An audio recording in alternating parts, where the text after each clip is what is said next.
Telecom Stadium, San Diego, where the Padres are 5 games under the 500 mark on the year. And as mentioned, the Cardinals have had some big-time struggles on the road. 2 weeks ago, Tony La Russa's team came into a Monday night with an 11-game winning streak. But a crazy game in Cincinnati led to losing 3 out of 4, and the Cardinals have been struggling ever since. Their Chevy lineup tonight has Fernando Vina at the top. They've got some good table setters, Rick, and then some very potent bats in the middle of that lineup when they're all clicking together. Really a tough lineup to get through. The key is to keep the first and second guys off base, but that's easier said than done. J.D. Drew, tremendous in his last outing against tonight's starting pitcher for San Diego. Bobby Jones, career, he's 3 for 5. He's got 2 home runs. You know, other teams made deals at the trading deadline to get better. All St. Louis wanted to do was get J.D. Drew back. They got him back. His production has been outstanding. Not so for Bobby Jones. He's given up a lot of unearned runs, and in close ball games, Rick, his defense has betrayed him numerous times this year. Well, the defense has let him down. The offense has let him down as well, not providing support. But this San Diego Padre team, if they catch the baseball, they don't beat themselves defensively, they are a good team. Worst defense in baseball with 125 errors, the most of any team in the major leagues. But that bad defense does not start at home with Ben Davis behind the plate. Just 24 years of age. Through the month of August, he had caught in more games than any other catcher in the major leagues. He has put his heart and soul into developing defensively. He's part of the rotation first, part of the lineup second. And even played first base yesterday for the first time. Well, the biggest reason for that is because Bruce Bochy has seen what has happened with Mike Piazza in the past. Now, they're not comparing Ben Davis to Piazza, but they think he's going to be an all-star type player. Bochy saying yesterday he thought Piazza cost himself a couple of MVPs by having a fatigue factor late in the year. Digging in, feisty little leadoff man Fernando Vina. On the grass at third is Phil Nevin. Ryan Klesko the same at first.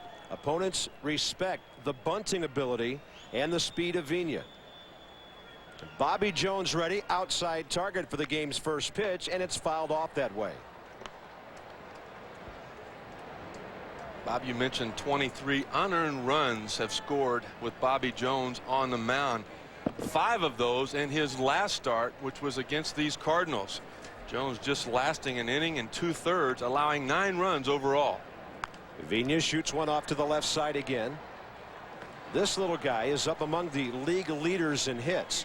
Only Luis Gonzalez and Rich Aurelia come into this Labor Day with more base hits than Vina's 167. His rookie teammate Albert Pujols right behind him. And he's had a batting average of right around the 300 to 305 mark all year. Bobby Jones ready for the 0-2. Breaking ball jammed him, and the ball hit near home plate going foul. Vina's not really your conventional type leadoff hitter, is he? You say, what in the world is he doing swinging at the first 3 pitches? Isn't he supposed to work the count, get deep into the count, make the starting pitcher throw several pitches? That's just not Vina's style. He's going to have very few walks. He doesn't have many stolen bases. Seeing the fewest pitches of anybody in the National League per at bat as a leadoff hitter. But what he does do is, as you say, he gets a lot of hits. He'll take one for the team as far as being hit by a pitch. Doesn't strike out very often. Yeah, only 29 times in 545 at bats. So he makes contact or walks about 95% of the time. The 0-2 to Vina. And the fastball is up and away. Ricky getting loose out in left field for one of his leadoff appearances shortly. Amazing yesterday. He walked in his first 2 at bats against Randy Johnson. 19 pitches in those 2 at bats. Vina lofts one out of play to the right side. Eventually, manager Bob Brenly had to take the big unit out in the 8th inning. Well, it wasn't until the 13th inning that San Diego could get anything on the board offensively, but it makes it much easier without the big unit on the hill. Padres with that win yesterday, their 3rd consecutive. Ryan Klesko, the walk-off homer. He's now hit 28. And another one to Vina just outside with a fastball. Bobby Jones barely missing. And a good look at that one from dead center. As a veteran, Bobby Jones trying to find out if he can expand the zone with the young Phil Cousy behind home plate. Backdoor breaking ball, and Vigna literally throwing his bat at the ball. That's Dave McKay, the Cardinals first base coach. He's a former catcher, one of a couple on La Russa's staff, Dave Duncan the other. Like I told you, he very seldom works the count. This will be the 8th pitch of this at bat, but anything close, Fernando's going to take a swing at. This kid is a walking bruise. This is pitch number 8. At least it will be after Vigna gets back in there. He fouled a ball off his leg above his knee the other day in L.A. He ran into J.D. Drew in a collision last week. He is really beat up. And he gets one out to right center. A slow break for Trammell, and Vigna hobbles down to first base with a leadoff hit. How about that at bat? That's a typical Fernando Vigna AB. He's going to battle you with everything he possibly has. Bobby Jones wanting to get that fastball inside, but he let it leak back across the heart of the plate.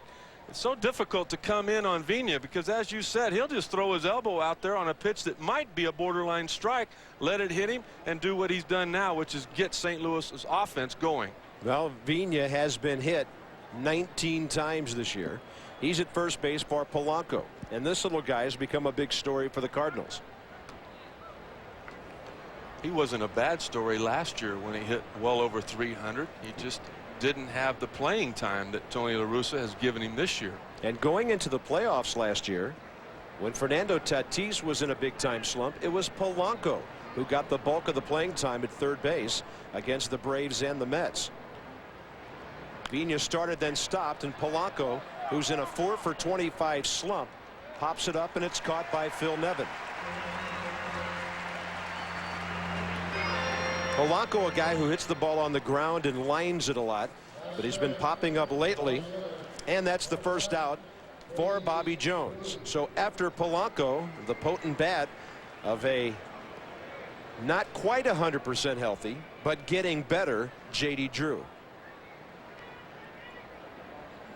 It's scary to think about how much better he has gotten from just last year to this year. Drew last year was kind of a one-dimensional type player. I mean, as far as offense was concerned, he wanted to pull the ball, hit it out of the park. He uses the whole field now. Off-speed pitch low. That's why his average is so much higher at 332 coming into tonight's game, because he's hitting that fastball away to the opposite field, which gives him a better look at the off-speed pitch, which he was able to lay off on that first one.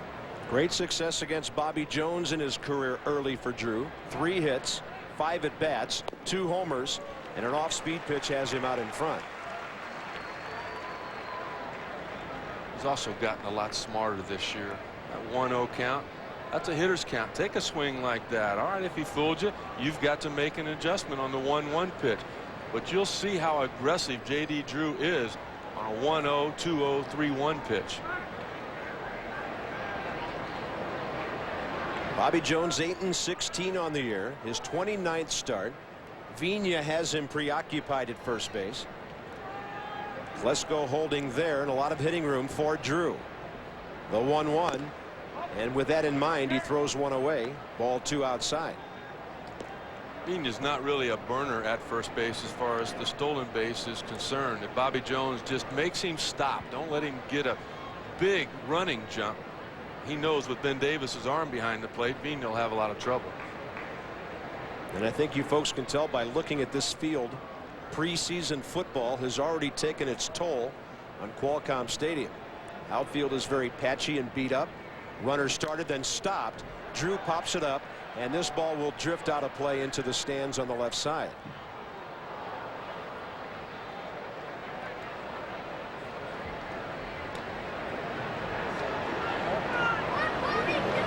You're just trying to get the attention of Bobby Jones, because what happens there when he takes off, Ryan Klesko's job with a left-handed hitter in the box particularly is to say, there he goes, because Ben Davis's view is blocked. He can't see that first step of Vigna.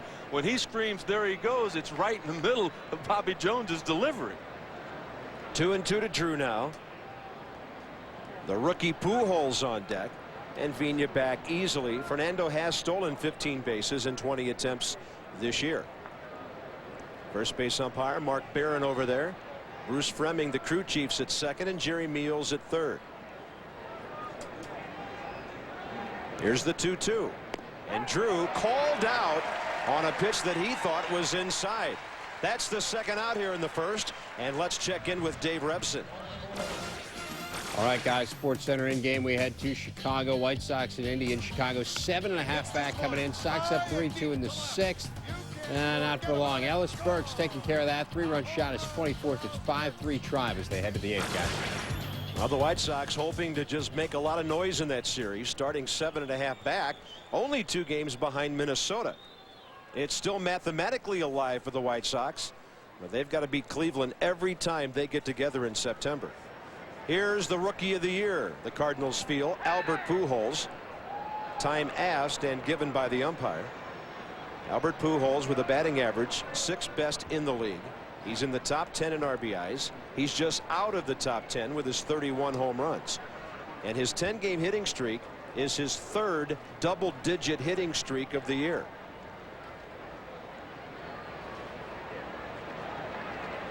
Big, slow curve, strike one. Bobby Jones has got a good overhand curveball. He's got one even better than that. He took a little bit off velocity-wise on that pitch just so he can locate it. He's got a bigger breaker that he will go to for the strikeout. Inside target. Pujols checks one to left field, and this ball is way out of here. Number 32 for the rookie. RBIs 105, 106, and St. Louis blasting out on top here in the first inning. It almost looked like Albert Pujols was sitting on that fastball in. He didn't care about that first pitch breaking ball for a strike. Might not have cared about it on the second pitch. Bobby Jones has to be wishing he would have gone to that. Take a look at the location. That's right where Bobby Jones wanted it. It's right where Ben Davis was sitting, and it was also where Albert Pujols again was looking. An amazing season continues for this kid. And the Cardinals on top 2-0. As a club, they're 7th in the league in homers, and that's with Mark McGwire unavailable for a good part of this season. Jim Edmonds is on a 6-game tear. 11 for his last 22 as he takes ball one.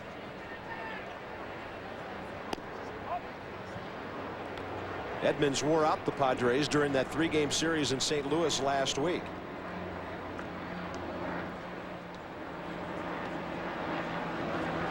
It's an interesting Cardinal lineup with McGwire batting 6th behind Edmonds. Now the count goes to 3-0, and Big Mac may make an appearance here in the first inning. He's already made an appearance to the fans here in San Diego. Most of them showing up to watch him in batting practice. And he put on a great show, didn't he? Big Mac, Qualcomm Stadium, one of his favorite visiting parks to hit in his time in the National League since '97. The 3-1 to Edmonds is fouled out of play. A lot of people out there in left field that have season tickets in that second deck that don't even think about taking a souvenir home. Every now and then Phil Nevin will reach those seats in batting practice. Big Mac did it consistently. That's one McGwire hit here a couple of years ago, way off the line, out in left center, and Edmonds walks and McGwire will bat. This is Mark McGwire's first time in the lineup in well over a week. A bad hamstring has had him on the shelf.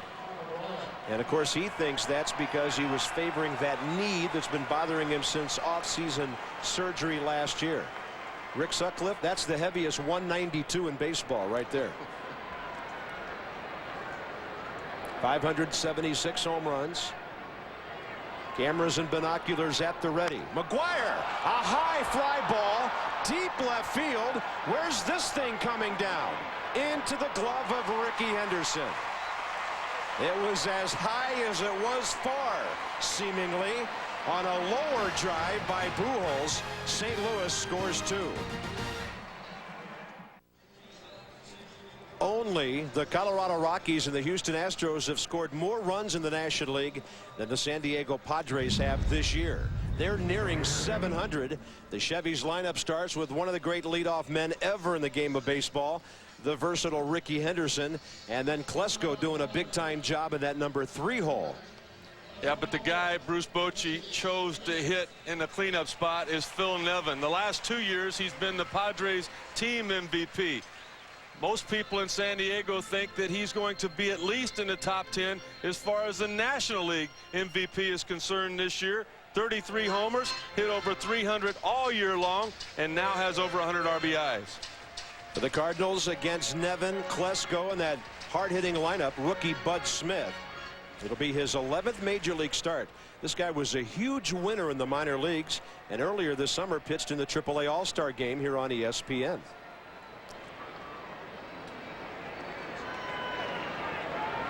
He'll face Ricky with a batting average of only .217 and a first pitch fastball in there. But as usual, Henderson's on base average very high at .362.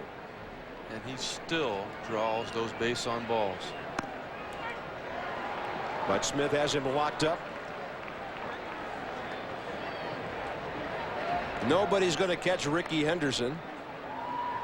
Ricky Henderson with 44. His next one will be his 80th game leading off home run. It's Ricky that's the one trying to catch people. It would be Ty Cobb now, and run scored. Fastball. Ricky knew it, and Bud Smith strikes him out looking.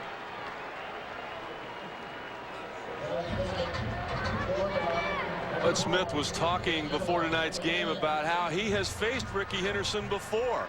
He faced him earlier this year in AAA. He said he was able to strike Ricky out one time. Ricky also hit a double. And he said it was so funny because here's a no question Hall of Famer, as Bud said, talking to me as a kid.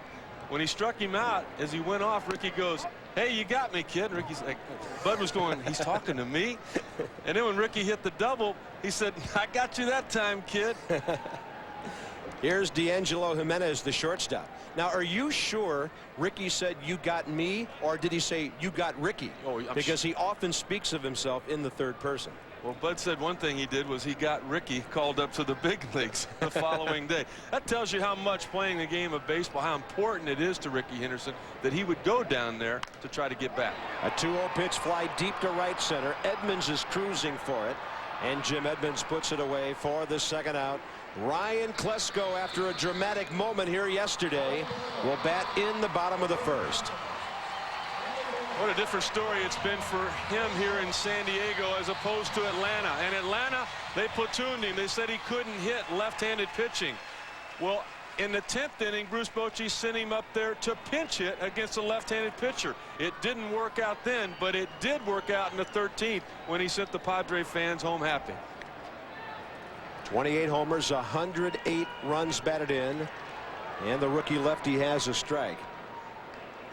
The Atlanta Braves are hitting .260 as a club, not very high in home runs. I think they'd kind of like to have this bat in their lineup right now, wouldn't they? No question. The 0-1. It's a little bit outside. Tell you how far he's come against left-handed pitching. Bud Smith saying the one guy that he did not want to let beat him tonight was the left-handed hitting Klesko. Well, that may be that 3 for 3 against Bud last week, huh? With a home run. That ball right off the end of the bat, and the count goes to 1-2.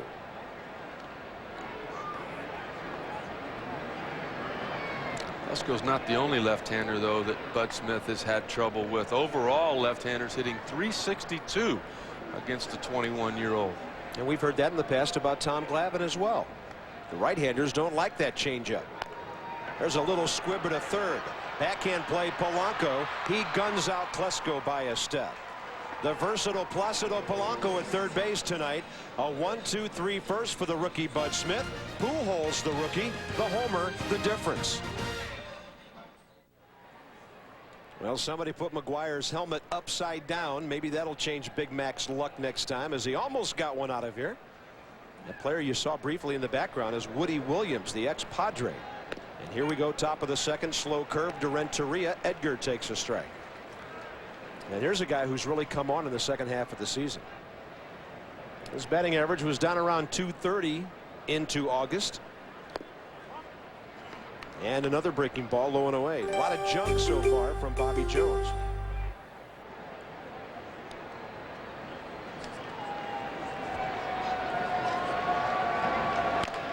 And a chopper to third will be just outside the line foul. A lot of people think the reason Edgar Renteria settled down was because the trading deadline had passed. You know, it always bothers somebody when the possibility of you moving to another team exists. You've got family, you've got friends to be concerned with, and it's even more difficult for a young guy like Edgar Renteria to handle that. Dave Duncan alongside Tony La Russa. As always. And the 1-2 hit pretty well to right, but right there for it is Bubba Tremmel. Edgar Renteria in the last week of July was batting .235. He's been flirting with .260 or so lately. He's the first out in the top of the second. And next up will be the young catcher Eli Marrero. Marrero, 2 years removed from thyroid cancer. It really sapped his strength. He's now back healthy. There's a lot of tools in that young man's body. Power's there. Arm strength is there.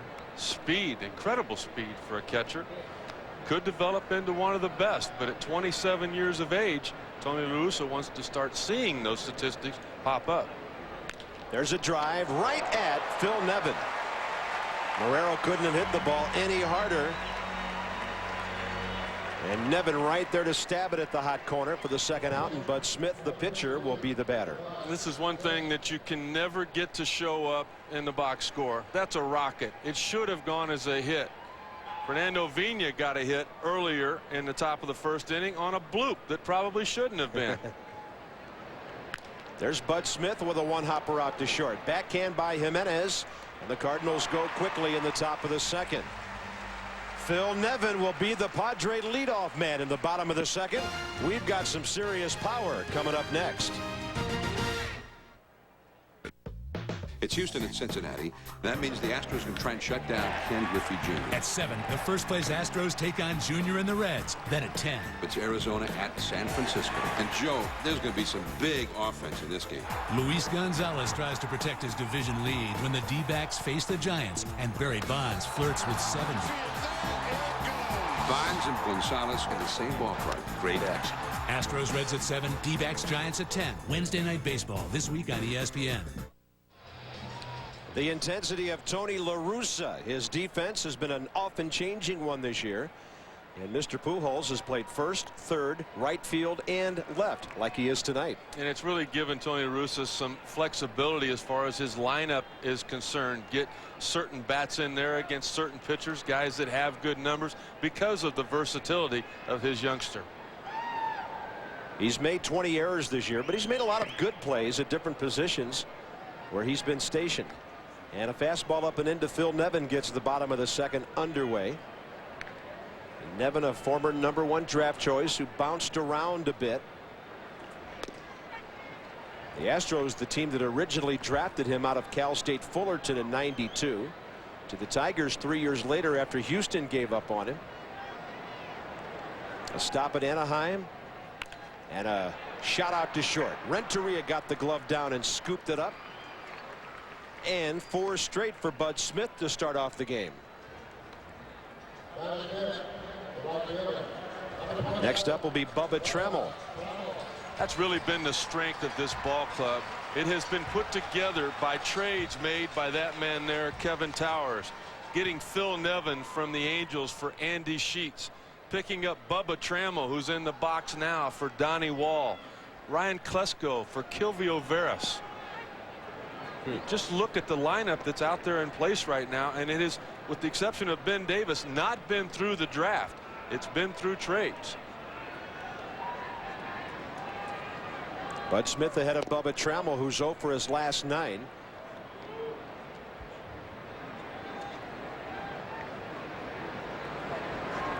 Klesko retired at the bottom of the first. The 1-1 from Bud Smith, and he fools the right-hander. He's got great deception for a young pitcher. Well, it's that circle change that Glavine and Maddox and a lot of the others have had a lot of success with. Now the 1-2 delivery to Bubba. And he got jammed, and that ball evidently hit his bat. Maybe right down on the knob. Well, that's the one thing Bud Smith did not do in the last start, is to knock the hitters off home plate. Look at that. I mean, Bubba Trammell's got his nose on the outside corner, trying to go out there to protect against chasing that changeup. That's a nice adjustment by the youngster on the mound. Then he goes away and gets the little ground ball. Renteria there. Guns out Trammell. 5 in a row for Bud Smith. We've got the Athletics and the Baltimore Orioles at 10 o'clock Eastern over on ESPN2 tonight. Some of you will get Tampa Bay at Seattle. Jason Giambi is having another monster season for the Oakland Athletics. 32 home runs, 101 RBIs. And how about Oakland? This is amazing to me, Rick. They are 18 games out of first place and 8 games ahead in the wild card race. That more than anything points out the dominance of the Seattle Mariners this year. There's a breaking ball for a strike to Ray Lankford, the former Cardinal, who's hitting .299 in 3 weeks as a Padre. Those are his overall numbers. 3 home runs, 13 batted in as a San Diego player. And the man he was traded for, Woody Williams, has given the Cardinals a nice lift in their rotation. On the mound, he's 3-1 in 6 starts for St. Louis. It wasn't that the Padres did not want to keep Woody Williams, but they wanted to get some of their young starting pitchers an opportunity to work. And with Woody there, that was not going to happen. Guys like Brian Lawrence, who pitched 8 shutout innings yesterday against the big unit. I mean, that was almost like David and Goliath yesterday. Right. The unit's out there striking people out right and left. The Padres with only 4 hits in 13 innings, 19 strikeouts. Brian Lawrence just continued to get ground balls and go head to head. And speaking of Ks, that's the one thing that really soured the Cardinals on Ray Lankford. He strikes out more often than every 3 at bats. And most of this season, he struck out 40% of the time when he was at the plate. There's that high strike they're calling this year, and why not? A 3-2 pitch now coming.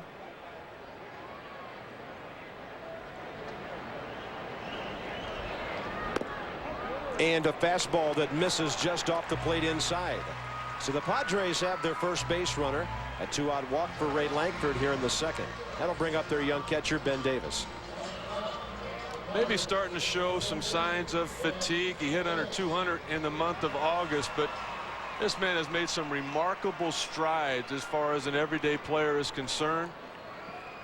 Bruce Bochy really happy with his catching situation. Wiki Gonzalez considered one of the better backups in all of baseball. Ben Davis from the right side at 245. Lankford a short lead in the pitch outside. There were some unconfirmed reports that before Ray Lankford departed St. Louis that he and Mark McGwire got into a clubhouse scuffle, at least a verbal shouting match, and both players denied that that ever took place. They said that was a total fabrication. There's a high strike on the outside corner, 1-1. Ray Lankford, for the most part, was a guy in the Cardinal clubhouse who really didn't have a whole lot to say. The folks in the St. Louis area really like him. He and his wife Yolanda were 2 of the trendsetters in St. Louis as far as ball players and their families raising money for different charitable causes. And hats off to them for that. Ray wanted me to wish his daughter Raquel a happy 7th birthday, knowing that they're at home in St. Louis watching. Ray said he has no regrets whatsoever about what happened in St. Louis. He's not bitter. It just became time for him to move on, and he's happy where he moved on to here in San Diego. The 1-2 pitch on the corner. And Bud Smith strikes out Ben Davis. His second K. He's given up only a walk through 2. Top of the order for the Cardinals, who lead 2-0.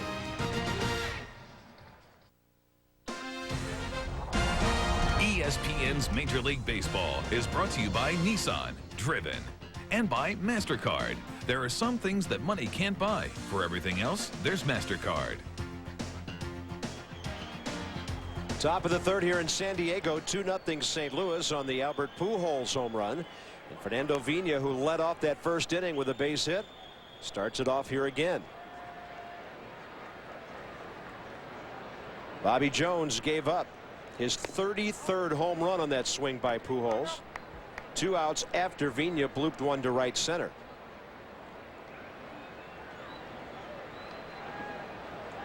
There's a lot of home runs allowed in this ballpark tonight. That ties Bobby Jones with Woody Williams. And a one hopper up the middle. Jimenez, nice play. Got him by a step at first. That's how the 3rd inning gets underway. It continues with an update from Dave Revson. Bob, thanks. We head back to Chicago. Top of the 9th. Einar Diaz facing Bobby Howry. The White Sox and the Indians. And Diaz going deep for the 4th time this season. Makes it 6-3 Tribe as they head to the bottom of the 9th. And if they hold on to win that one, Dave, the White Sox will be 8.5 out. This has been an interesting day, especially in the National League where the races are hot. The American League races are not. The Cubs did not let the Marlins play spoiler, but the Reds did over the Astros and the Rockies did over the Giants, affecting both races involving divisions of these 2 clubs. So the Cubs gain a game on Houston, and they're only 3 out again in the National League Central. The 2-0 to Polanco, and he lines it up the middle. That's what Tony La Russa has been seeing from Placido Polanco most of this year.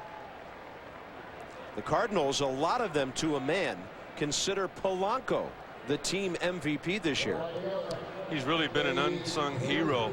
The way he has played third base so flawlessly. So many clutch hits, particularly in the first half of the year with all of the injuries. Not a strikeout type guy, really a perfect hit and run type guy when Tony La Russa chooses so. Here's J.D. Drew and Tony La Russa. This is interesting. Former American League manager, and there's a little tapper by Drew foul. Tony La Russa hits and runs as much as any manager in baseball. Some folks consider him the old American League style, sit around and wait for the 3-run homer. But Tony's had to be a lot more creative the last year plus with the McGuire injury, and the Cardinal offense still based somewhat on power. More small ball than in recent years. Off speed, and Drew out ahead of it and couldn't keep it fair. And how about this guy? Albert Pujols now. 32 home runs, 106 RBIs. Clear some room on your mantle, youngster. You're going to have some hardware coming home with you. That Rookie of the Year trophy, well deserved. And now he's 6 RBIs away from tying the Cardinal rookie record. He already has 3 other rookie records under his belt. 1 and 2 as Drew takes one outside. Albert Pujols has already set Cardinal rookie records for homers, extra base hits, and total bases. And you're talking about guys like Joe Medwick, a Hall of Famer who was a Triple Crown winner. Slow liner, staying with it, Damian Jackson. He got the out, but his bobble cost him a possible double play. You know, a lot of times that bobble would not mean anything. You still got the lead runner, but when the guy coming up now, who would not be coming up if you converted a double play, has 32 home runs, one of them coming in his last at bat, that bobble could become large. 32nd time Pujols has left the yard. You mentioned he's already done things that have never been done in the history of St. Louis, Carp. I'll tell you what, he's doing things that have never been done in the history of baseball for a rookie. Down the middle. Never been a guy to hit over 330 with 30 homers and 100 RBIs as a rookie. As it stands right now, that had never happened until this man got to the big leagues. No balls and 1 strike. Outside target. Fastball right over the middle of the plate. Bobby Jones sort of missing a spot. And that was an impressive streak when Pujols, for more than a month, reached base every game. Nobody else has done that. Now the target's outside. And Pujols lays off. The other thing is, and it's a little moot point here with 2 outs, but Pujols this year has hit into 21 double plays. It's not because he's incompetent with a man on first. He hits the ball so hard, 1 hoppers all over the place for double plays. Pujols fooled with that breaking ball on the outside part of the plate. Bobby Jones wanted that pitch. The 1-2, runner goes. Off speed, base hit right center. J.D. Drew's got good speed. He motors over to third. And there's the versatility of Albert Pujols. Powers the ball out of here. Dumps one to right center. La Russa with a runner on the move.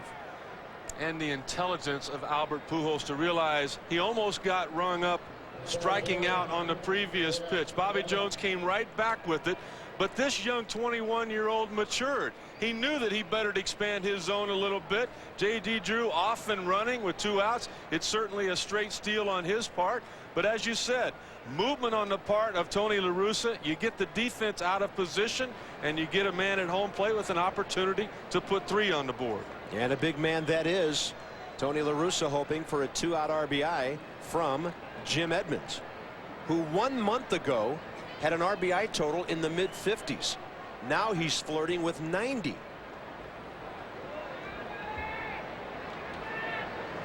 The Padres have allowed 101 runs in the first inning this year, including the 2 the Cardinals got tonight. 2 innings later, Edmonds trying to make it a big night, and he takes a slow curve in the outside corner. Bruce Bochy said in that last series in St. Louis between these 2 teams that Jim Edmonds just killed us, he said. Well, with McGuire just missing in his last at bat, Edmonds might get something to hit here. The 0-1, and the ball tailing away, and Edmonds fouled it that way. After giving up the home run to Pujols, veteran Bobby Jones didn't want anything to do with Jim Edmonds, walking him, thinking he could get Mark McGuire out. Well, he was just barely able to keep McGuire in the ballpark. When that happens, now you've got to readjust your game plan somewhat and pitch to this guy. First and third, 2 outs. St. Louis on top, 2-0. Edmonds leans back from an inside fastball. That's what makes Edmonds such a tough hitter for Bobby Jones. His weakness is that high fastball, but you've got to have more velocity upstairs to get it by Edmonds than normally Bobby Jones has. 91 miles an hour and above will get Jim Edmonds. Bobby Jones cannot reach that number. J.D. Drew with Pujols behind him on the bases at third and first. Edmonds awaits a 1-2.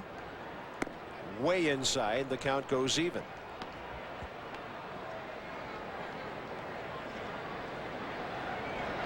Bobby Jones with a career mark of 82 and 72.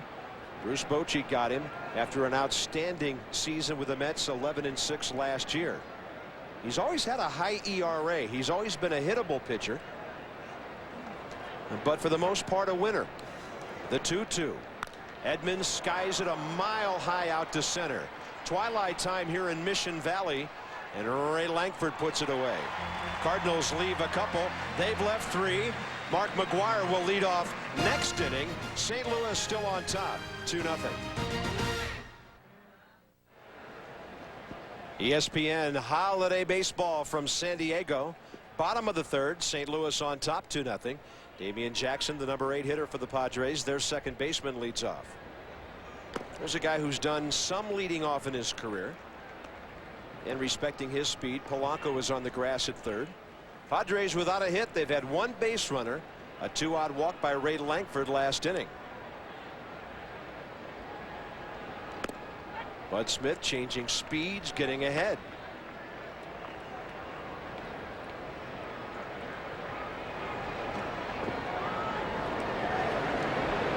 Bobby Jones, the pitcher, on deck.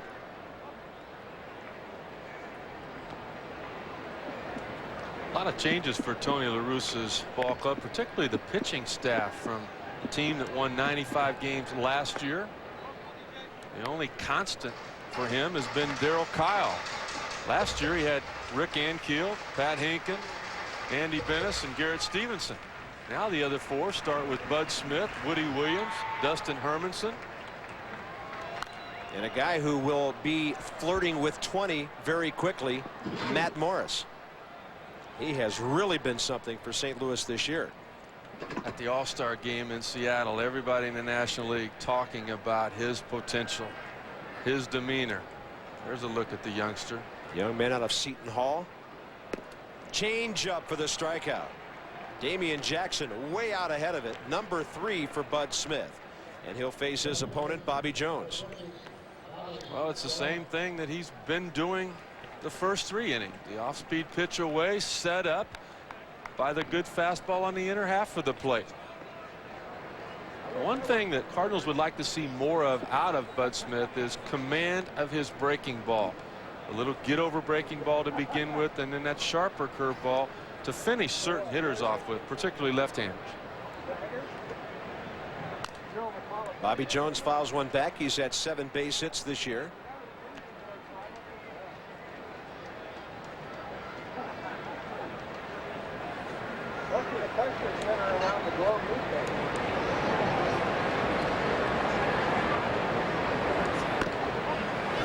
Not going to happen here tonight with a 2-run homer by Albert Pujols, but how about 4 games yesterday? 1-0.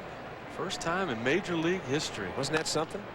There's a little flare out to right, but J.D. Drew, who was playing shallow, right there to grab it. 2 outs here in the bottom of the 3rd. A doubleheader on Wednesday Night Baseball, both on ESPN at 7 Eastern. Jeff Bagwell and that great offensive Houston, they lead the Central. They take on the Reds. Some of you will see the Indians and the Red Sox.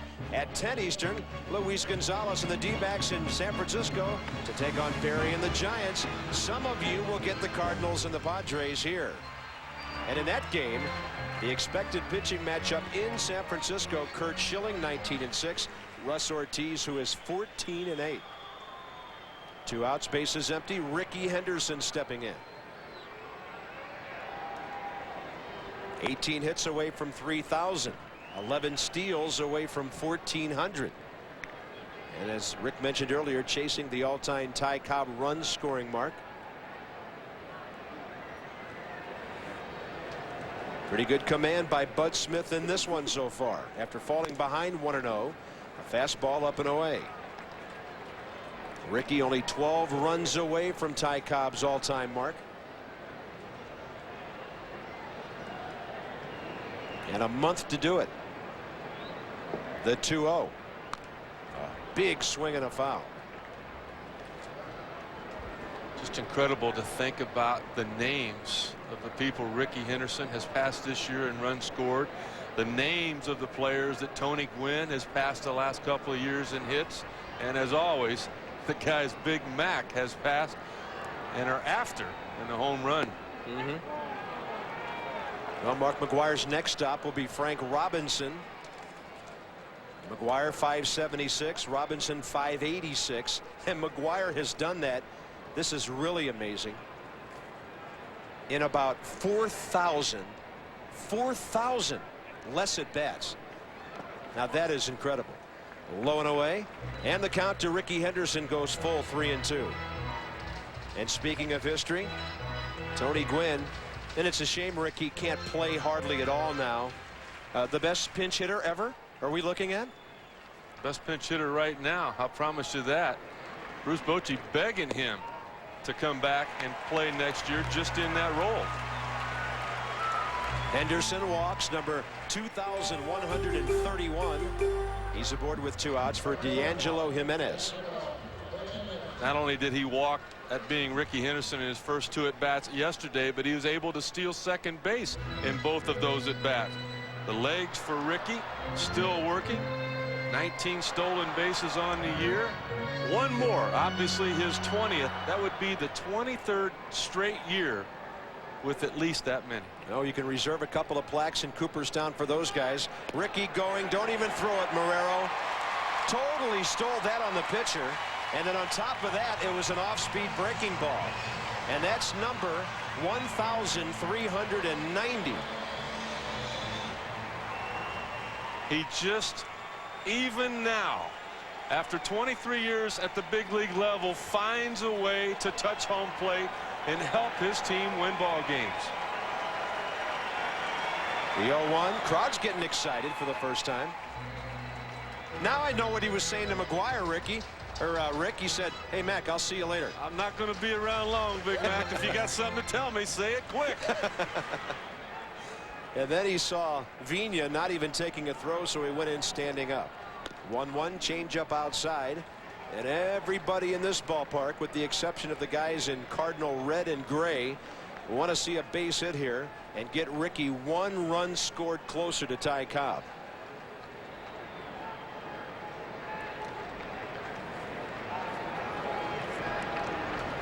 Bud Smith challenging his man Jimenez with a fastball and missing 3-1. Jimenez was one of the Yankees' top prospects back in 1999. Padres acquired him for Jay Watasic earlier this year, but a horrible car accident. Car that Jimenez was in collided with a bus in the Dominican Republic. There's a shot. Renteria catches it. And Ricky won't score this time.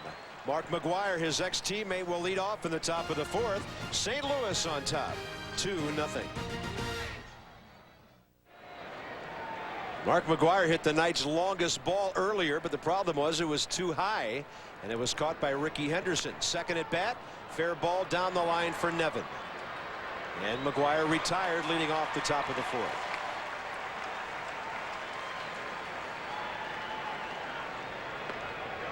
Tony La Russa saying earlier today that the true test for McGwire will come later in a ball game, the 6th or the 7th inning, when he might be on base and has to stretch out that hamstring some. Was that a ground ball to third or to the left fielder? Phil Nevin will never make a longer throw than the one he just had to make there to retire Big Mac.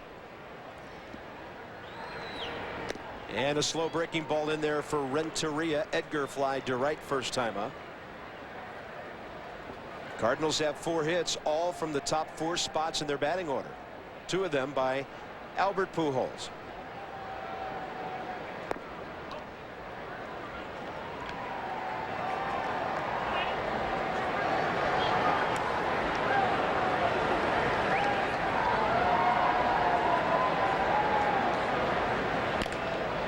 And another off-speed pitch by Bobby Jones had the right-handed batter reaching. St. Louis has really had their way with this San Diego Padre ball club, particularly here in San Diego. They have won the last 7 affairs in which they've outscored the Padres 41-18. This is a different ball club, though, now in San Diego. Some pieces to the puzzle have been added. Low and inside, ball 2. Ray Langford, one of those pieces. Bubba Trammell. And they've really settled down as far as the infield is concerned since Jimenez was acquired from New York. Renteria shoots one to right field. And when he was going well the last couple of weeks before this mini slump he's in, he was hitting the ball to the opposite field a lot. And that was something the Cardinals wanted him to do, even though last year he set a Cardinals shortstop home run record with 16. He's aboard with 1 out. Eli Marrero is next. And La Russa likes this situation because Marrero is tough to double up. You've got the pitcher due up next. Eli Marrero, young man from Cuba, hit the ball very hard first time up and lined it right at Phil Nevin. He shows bunt and gets some infielders moving around at the corners.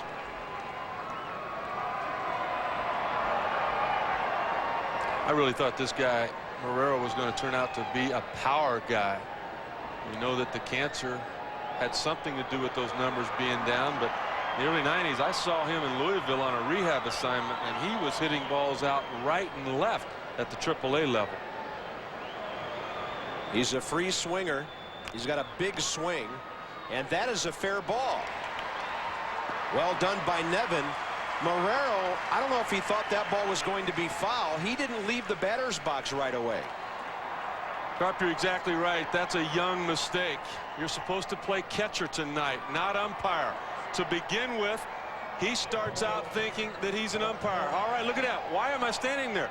That split second right there would have put a lot more pressure on the throw from Phil Nevin and possibly gotten an infield base hit for Eli Marrero.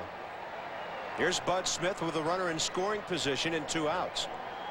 Smith still looking for his first major league RBI, and a breaking ball is in there.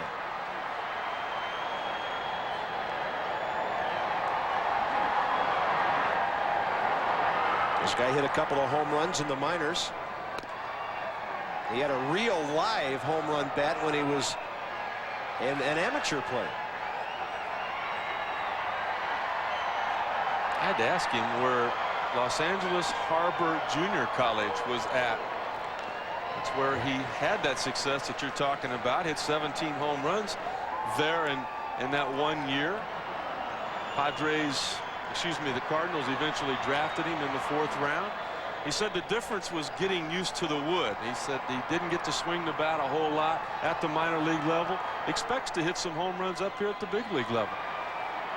Well, Matt Morris said he doesn't realize yet he's a bad hitter, so he better hit him now. Kidding their young star. They really think Bud Smith's going to be an outstanding pitcher. He's a very good athlete. And you know, Rick, if you saw him in the lobby of the hotel, you might ask him to take your bags upstairs. He is 6 foot, 170, and that's pretty generous. 2-2. Bud Smith takes a hack and fouls one off. Talking to Walt Jocketty, the general manager of the Cardinals, before tonight's game, he was saying at the trade deadline, every team that called started the conversation with Bud Smith. Next subject, right? And Walt said, you mention him again, I'm going to hang up on you.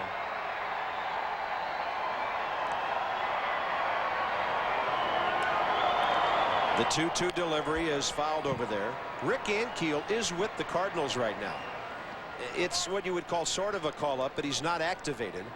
And there's Rick, who's in uniform for batting practice, and you'll see him playing some catch. And that's such a great story. It is so good to see him back at the big league level.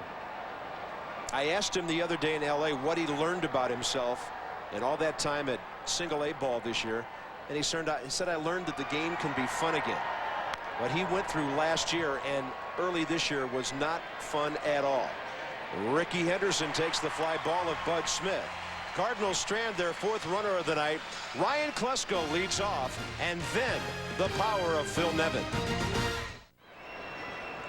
ESPN Major League Baseball, Qualcomm Stadium, San Diego. Gorgeous early September, Southern California night. With a guy who's hit a couple into the night lately, Ryan Klesko leads off. Phil Nevin to follow. Padres without a hit. They've had a couple of walks, 2 runners stranded. Klesko stepping in batting, 3-0-1. And the Bud Smith breaking ball just stays inside.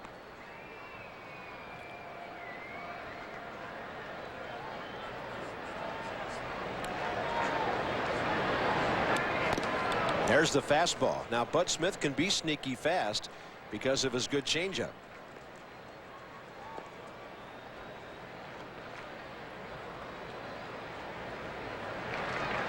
Outfield will play this big guy to pull. He goes the other way. Cardinals have one outfielder who doesn't play very deep, and that's Jim Edmonds.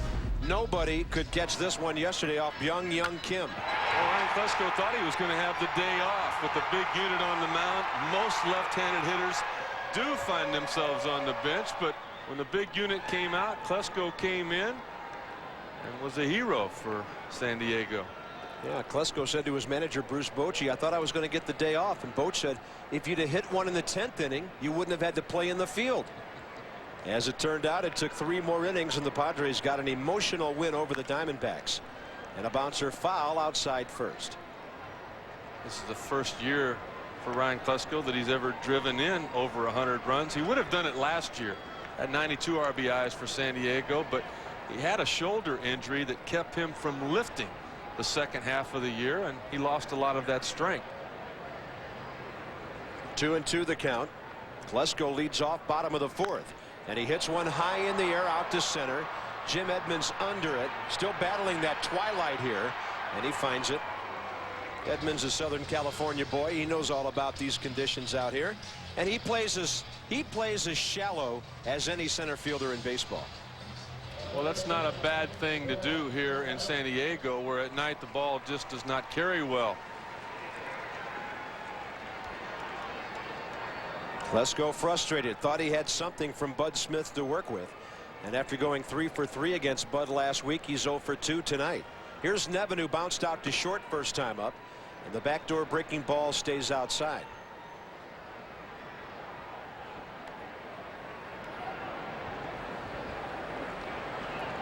Phil Nevin, 82 home runs into this season.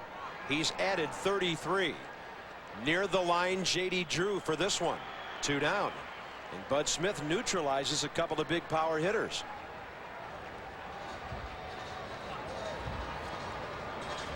Bud from Torrance right up the road. Cardinals took him in the draft 3 years ago. And he was generally considered as a prospect behind both Rick Ankiel and Chad Hutchinson, a former Stanford quarterback who has really struggled with his control at the AAA level. Now Bud Smith, the brightest Cardinal young pitcher in the organization. Yeah, he changed a lot of people's mind last year when he was their minor league pitcher of the year. A combined 17-2 in AA and AAA. 2 7-inning no-hitters. He was 12-1 at AA Arkansas with a 2.32 ERA. Then he goes to Memphis and he's 5-1 with a 2.15. The 0-1 to Trammell. Fastball on the corner, and that strike zone getting a little bigger as the night goes on because the youngster has been so good. And we've seen that for years from a guy like Tom Glavine, Rick. They do remind you a lot of each other. Not the command yet for Bud Smith. Glavine didn't have the type of command he has now. Tommy with his first complete game shutout of the year earlier today on ESPN at Montreal. 2 1-0 games in each league yesterday, as Rick alluded to. There's a swing and a miss, and Bud Smith has his 4th strikeout. No hits for the Padres through 4. Top of the order for St. Louis coming up.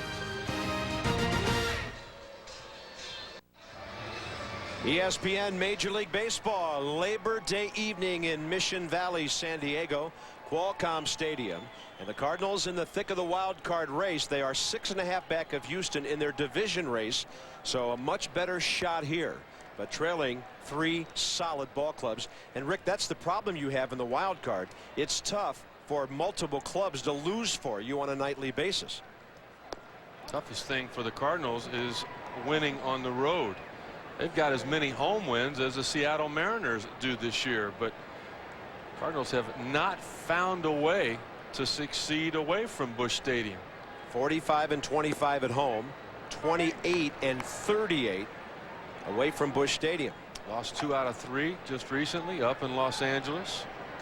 3 out of 4 at Cincinnati before that, with the Padres series in St. Louis in between those two. The 1-1 to Vina, off speed pitch and a little tapper foul. Fernando Vina has given the Cardinals not only good offense in that leadoff spot this year, he has made some of the most spectacular defensive plays you'll ever see. And Rick, I'm not sure I've seen a second baseman in a long time who has better, quicker hands on the double play than Fernando Vina. He is a Gold Glove candidate this year. Plus he's not scared. He didn't care how hard you hit him. He's going to hang in there. Off speed pitch outside.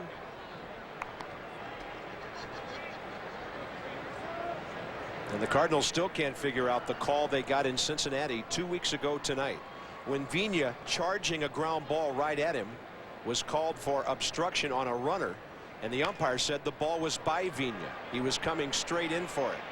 Ricky Henderson makes the catch. 1 out, top 5. We check in again with Dave Revson. Thank you, Bob. Sports Center in game. It's the best team in baseball. It's the worst team in baseball. Seattle, Tampa Bay early on. Randy Wynn to center. Mike Cameron can't catch up to it. Jason Tyner going to score. It's 1-0 D-Rays early on. Bob and Rick. Those Mariners 2 wins away from 100 here as we're on the 3rd of September.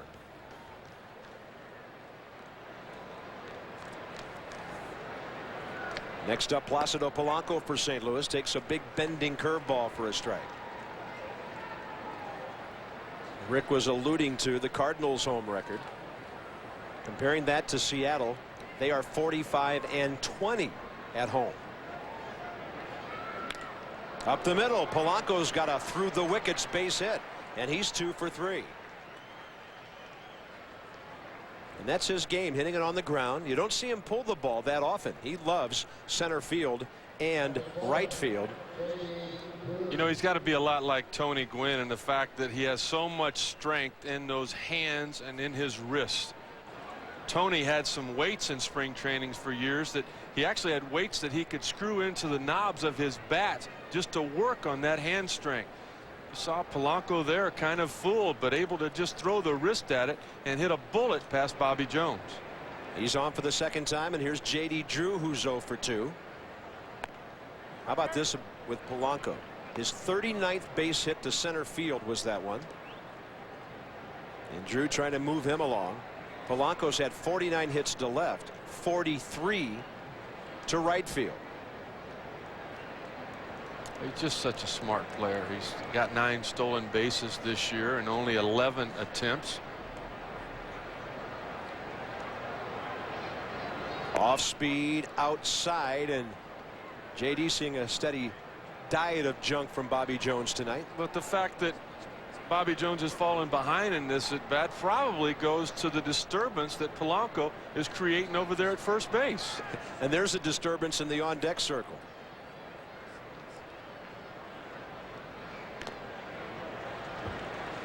Pitchers used to play the mathematics game, Rick. They always knew how many spots away McGuire was, and now it's Pujols who has them preoccupied when they're facing guys in front of him. Well, they still know where Big Mac is. Safely in the dugout at the moment, but maybe not for long. 1 on 1 out, top of the 5th. Cardinals on the Pujols 2-run homer, lead in the 5th. You've got Jim Edmonds to deal with before McGuire. Drew takes ball 3 outside. Polanco doing such a great job down there. On the first 2 pitches, he was really jumping around like he might go. On 2-0, he just sat still. He wanted to give J.D. Drew a good pitch to swing at. Now when the count was back to 2-1, he started jumping around again. Short lead, now a medium lead. Well, look at him. I mean, he's got Bobby Jones's attention here.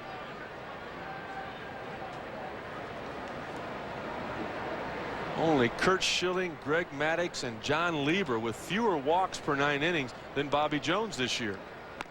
If Ricky Henderson is the arrogant runner at first base who comes barging into your life, Polanco is the shy young man who gently taps on your door to see if you're home.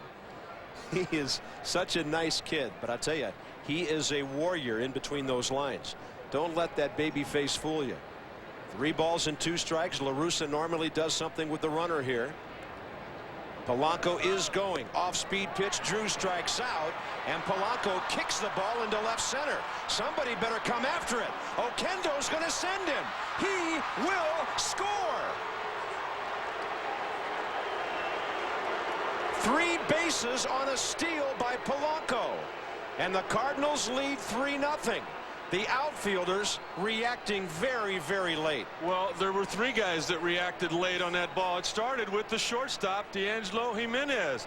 If he's there in front of the bag to catch the throw, Polanco might have been out. But look at where he's at. He hesitates, and the throw runs into the runner. He should have been in front of it and extended his glove to get that ball. The outfielders had not started to break until they see the ball come their way. And by the time that happened, an aggressive Jose Oquendo as the third base coach put another run on the board for St. Louis. Pujols, 2 outs, base is empty. You couple that with the Bobby Bonilla throwing the bat play last week, and the Cardinals and the Padres have had 2 strange ones in their week together here. Pujols 2 for 2 with a homer and a base hit. And he can't stop his swing. He's in the hole 0-2 very quickly. And this could be another unearned run against Bobby Jones, and the San Diego defense just making their major league worst 126th error of the year. Fastball misses, up and away.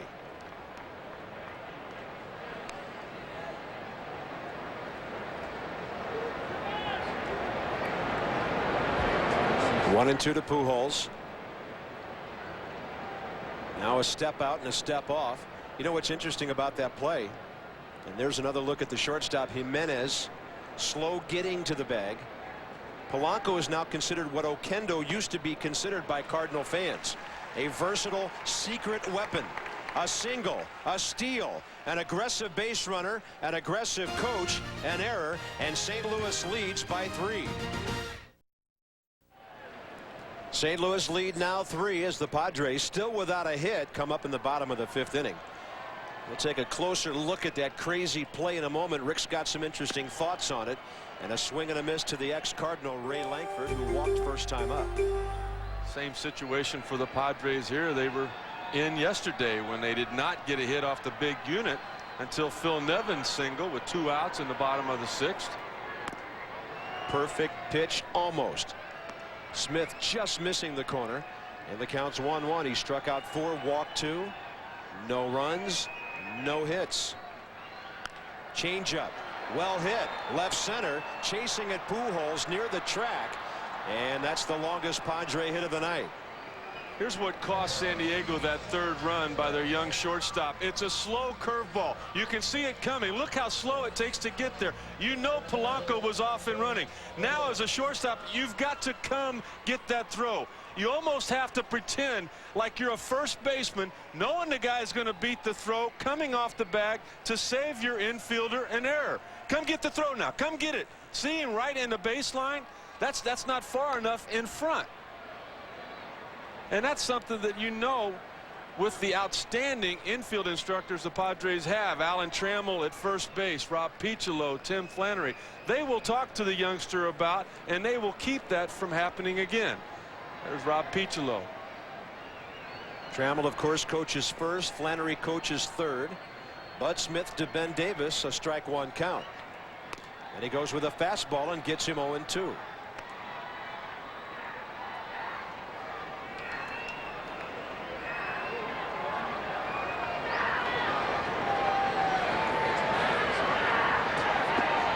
And he goes low and away to the right-handed batter like he often does. Went ahead.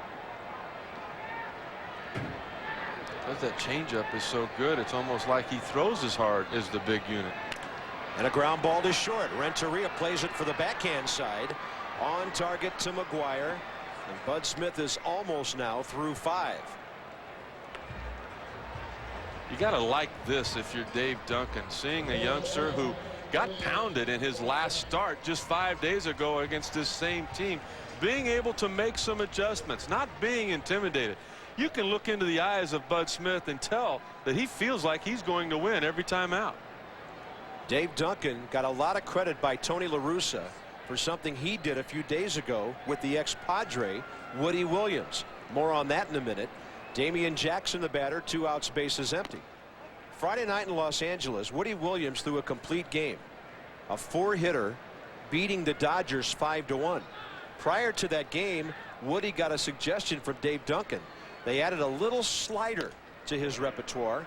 He got the first 3 outs of the game with that pitch and dominated the Dodgers the rest of the way.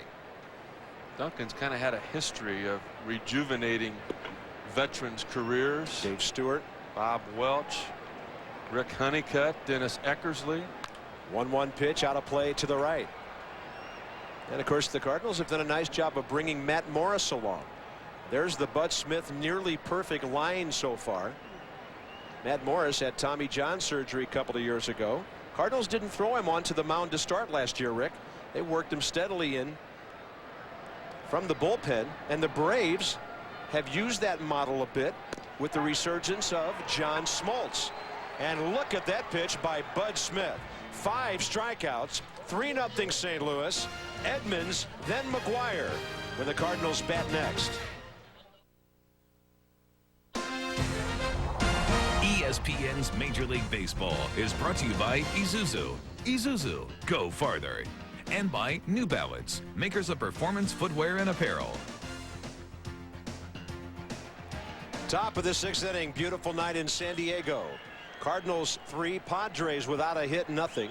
Edmonds, McGuire, and Renteria for St. Louis against Bobby Jones in the top of the 6th inning. Jim Edmonds, a fly ball to center after his walk in the first. There's a line drive caught by Damian Jackson. With that pitch by Bobby Jones, everything seems to happen in slow motion after that big off-speed curve. It was in slow motion until it hit the bat of Jim Edmonds. Look at the elevation by the Padres second baseman Damian Jackson. Has played shortstop for the Padres, can play in the outfield. A lot of versatility for Bruce Bochy. Mark McGwire on, grounds it foul outside third. The infield shift is on with Damian Jackson after that great leap, shifting over to his right. His partner D'Angelo Jimenez very deep short, and Nevin, as he did on that ground ball 3 innings ago, hugging the line. Nothing new in the last inning for Bobby Jones. Padres allowing an unearned run to score. 24th unearned run in just 29 starts on the year. They gave up 4 of them in less than 2 innings in St. Louis last week. 2-1 to McGwire. Off speed pitch, bounced out to short. Jimenez on target for the second out. You know, you got to give Big Mac a lot of credit, though, for going out there and trying to perform, knowing that his presence in that lineup creates better pitches for the people around him to hit. But he just has had to make so many adjustments because of those leg injuries. He's had to change his swing. He's created some bad habits. Even though those are big, strong arms that he has, he's basically just swinging with his arms. Well, he said recently, "I'll be back next year." And he's told us on several occasions what he wants to do is just battle his way through this season, hopefully help the Cardinals get into postseason play, and then take it healthy from the get-go in 2002. That's what he had hoped to do this season. You know, I mean, a normal person thinks about trying to get around with just one leg, as he has all year. Try carrying that body around on just one leg. There goes another flying bat. The ball to shortstop Jimenez, and he gets Renteria by an eyelash at first. 1-2-3 for Bobby Jones. He will lead off in the bottom of the 6th, down by 3. ESPN's coverage of Major League Baseball. We're moving on to the bottom of the 6th inning. Bobby Jones will lead off as he walks to the plate against his rookie counterpart, Bud Smith.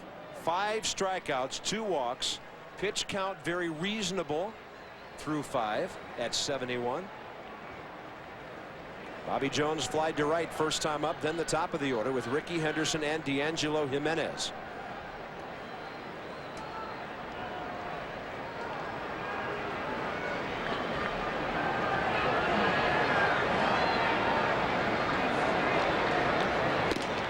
And the fastball misses away.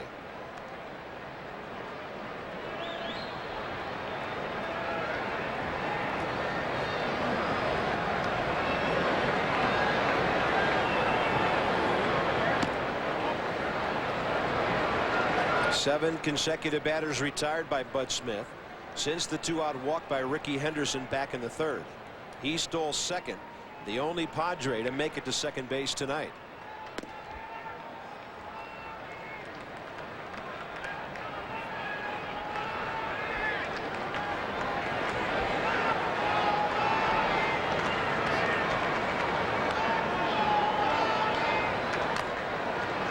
And the foul tip will even the count 2-2. Here's another situation here why Padre players enjoy doing what they do for Bruce Bochy so much. Bobby Jones down 3-0 here in the bottom of the 6th. How many guys would send a pinch hitter up there? Most. Well, Bochy's saying, you know what, it's not his fault. One of the runs is unearned. He made 1 mistake in the 1st inning. Called strike, number 6 for Bud Smith. This copyrighted telecast presented by authority of the Office of the Commissioner of Baseball may not be reproduced or retransmitted in any form, and the accounts and descriptions of this game may not be disseminated without expressed written consent. For the most complete Major League Baseball info site on the web, log on to MajorLeagueBaseball.com. Major League Baseball. Connect with it. Ricky Henderson, a walk and a steal. 0 for 1. Big curveball, a slow one right in there. That's been the difference in him tonight as opposed to 5 days ago when these Padres had their way against him. Getting that off-speed pitch over early setting it up with a good fastball on the inner half during the middle of the at bat and finishing a lot of them with something else off speed.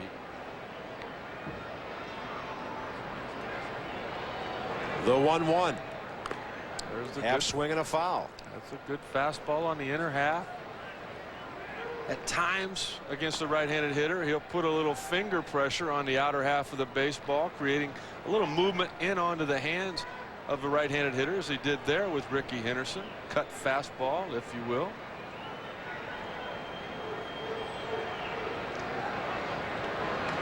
The 1-2 delivery, and he baited him, but Ricky wasn't biting, and he took it outside to even the count. Who knows the strike zone better than Ricky Henderson? Well, nobody playing right now.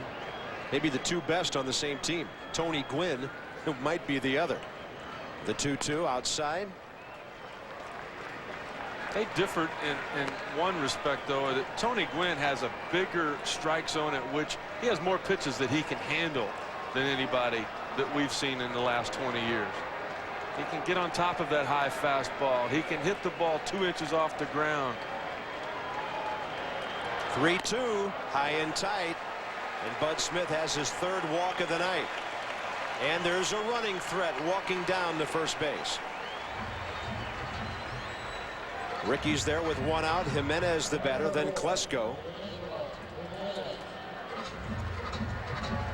I don't know how many times in Ricky's career a manager has given him the stop sign. This would probably be one of them, though. You're down by 3 runs. You're running out of outs. You've only got 11 left. You hope that D'Angelo can get on base, and then the thunder for the Padres would come up with Klesko and Nevin.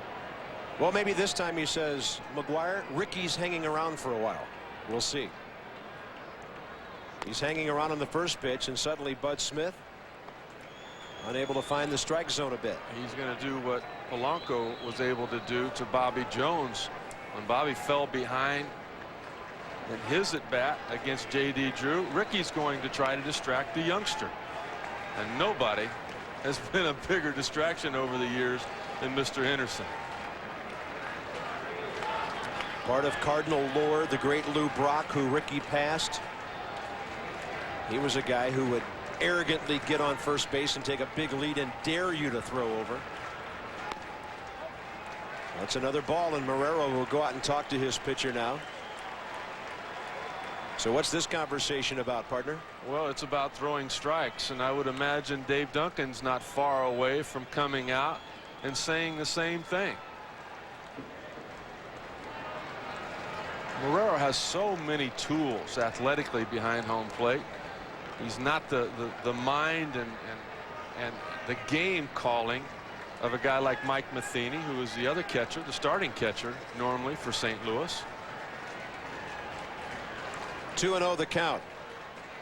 High pop up on a 2-0 pitch. Renteria will take it near the bag. Ball sailed on him, and he's got it for the second out. Maybe not what the Padres were looking for on a 2-0 count with a young hitter standing in there, and he pops it straight up.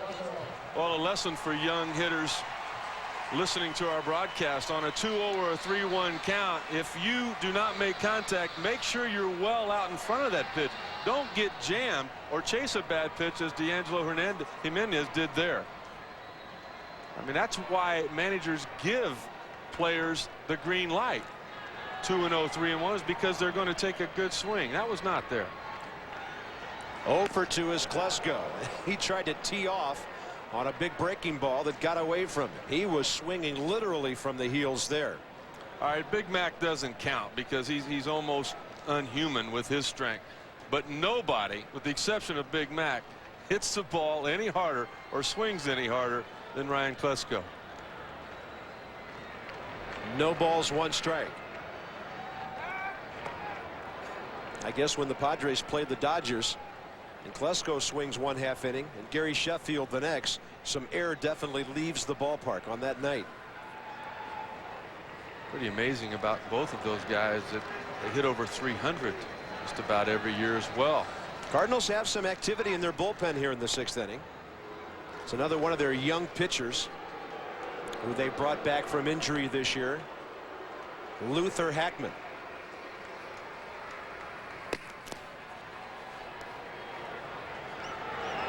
I don't think a no-hitter's on Tony La Russa's mind right now. It's an important ball game in September for his club. Here's the 0-1. Fastball up and away. But it almost looks like here in the bottom of the 6th inning that no-hitter might be on Bud Smith's mind. We mentioned he had a couple of them last year at the minor league level. All of a sudden starting to really try to pinpoint his location instead of challenging people. Similar pitch, similar call, and it's 2-1. Looked like Tony tapped his right arm down to his bullpen coach Marty Mason as if to find out if Hackman was ready if needed. He's warming up in earnest down there. That's not a leisurely game of catch. Phil Nevin in mind here maybe if the inning would continue. 2 balls and a strike to Klesko. Swing and a miss as he saw a pitch up and in.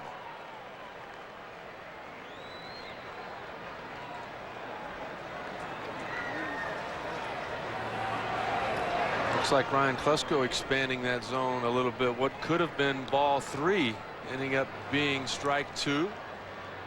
And a huge momentum swing for Bud Smith. 18 pitches this inning. He started with 71 through 5.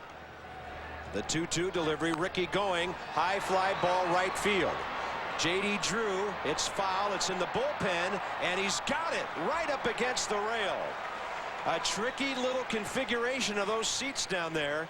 And J.D. Drew played it like a player who is in right field here all the time. Nicely done.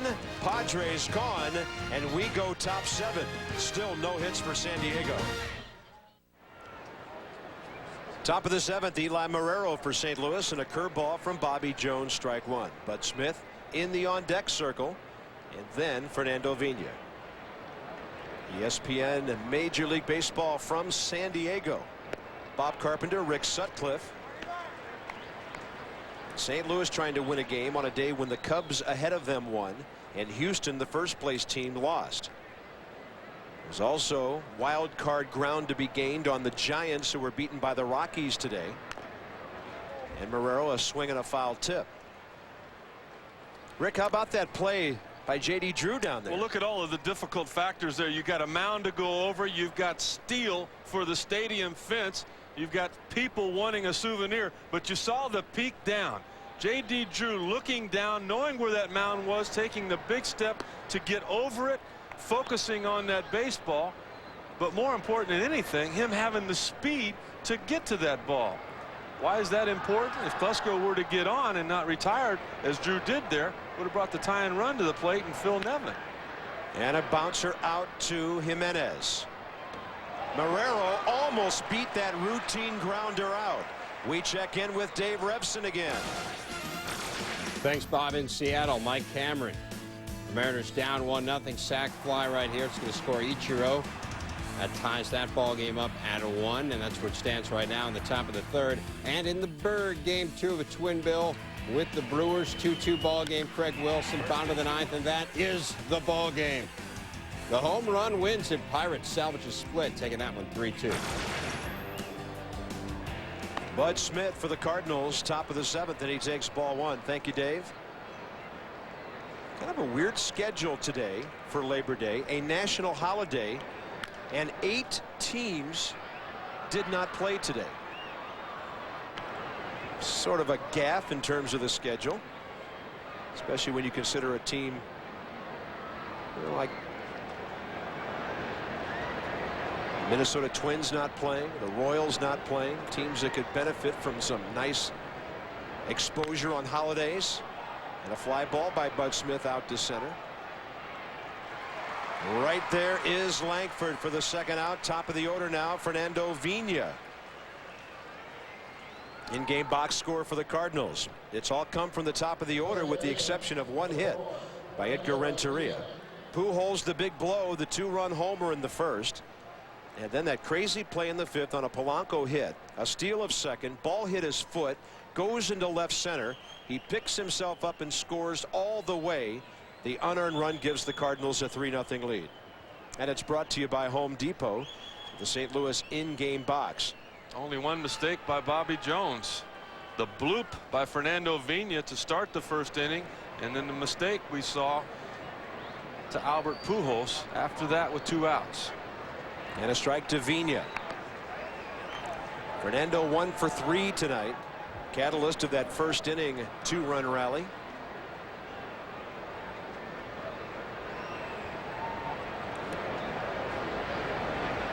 He's a California boy from up Sacramento way. Played his college ball at Arizona State. And you know, if that ball would have hit him, it would have been just fine with him.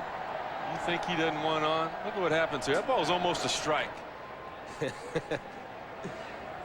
1-1 delivery. And it's low and outside. He turns as if to make the umpire think he's trying to get out of the way, but he doesn't retreat. Right. I mean, all he does is just throw a different part of his body in front of that ball. And then you have to go away. There's only one area that Fernando Vigna has to look for the pitch. That's away. If it comes in, he just lets it hit him. And he's been known to lean out over the plate a bit. Bobby Jones on a 3-1 pitch to Vigna. And he walks him. That's what you call coaxing a walk, to use that old baseball term. And Vigna on for the second time tonight. Bobby Jones has walked his second man. Well, you just don't think that would ever happen.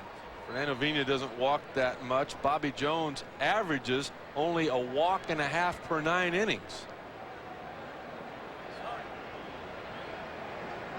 Bobby a little bit upset with that last pitch not being called. Thought he caught the outside corner. Phil Cousy did not. Next up, the dangerous Polanco. Base hits each of his last 2 times now. Came into this game 0 for his last 8. And after popping out, he's got 2 base hits right up the middle. And his base running led to that 3rd run 2 innings ago. Hard guy to defense. And he lines one to left center. Vigna might score on this play. He's heading for 3rd. Oquendo will send him. Polanco 3 consecutive hits, and the Cardinals lead 4-0. Now you're seeing why the Cardinal players consider this little guy the best player they've had on their team all year long. A 2-out walk and an RBI double. You just cannot relax at any point with this St. Louis Cardinal lineup. They can come at you in so many ways. The guys up front, they just are concerned with getting on base. The guys in the heart of the order, they're concerned with hitting the ball out of the ballpark. Both of those things have happened tonight for the St. Louis Cardinals. RBI number 31 for Polanco, and his batting average will be up around 320 now by the end of the night with his 3 for 4. He was over 330 a couple of weeks ago. Here's J.D. Drew, who's 0 for 3 tonight. Pujols on deck. 7 St. Louis hits, none for the home team.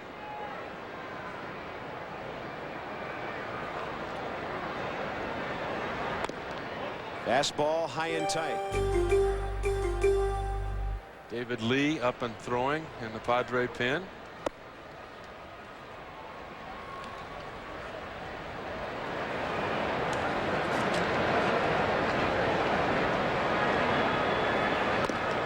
And every day you're in San Diego and you can delay the appearance of Trevor Hoffman in a game, that is such a big thing for the visiting team. Bobby Jones nearly through 7 now.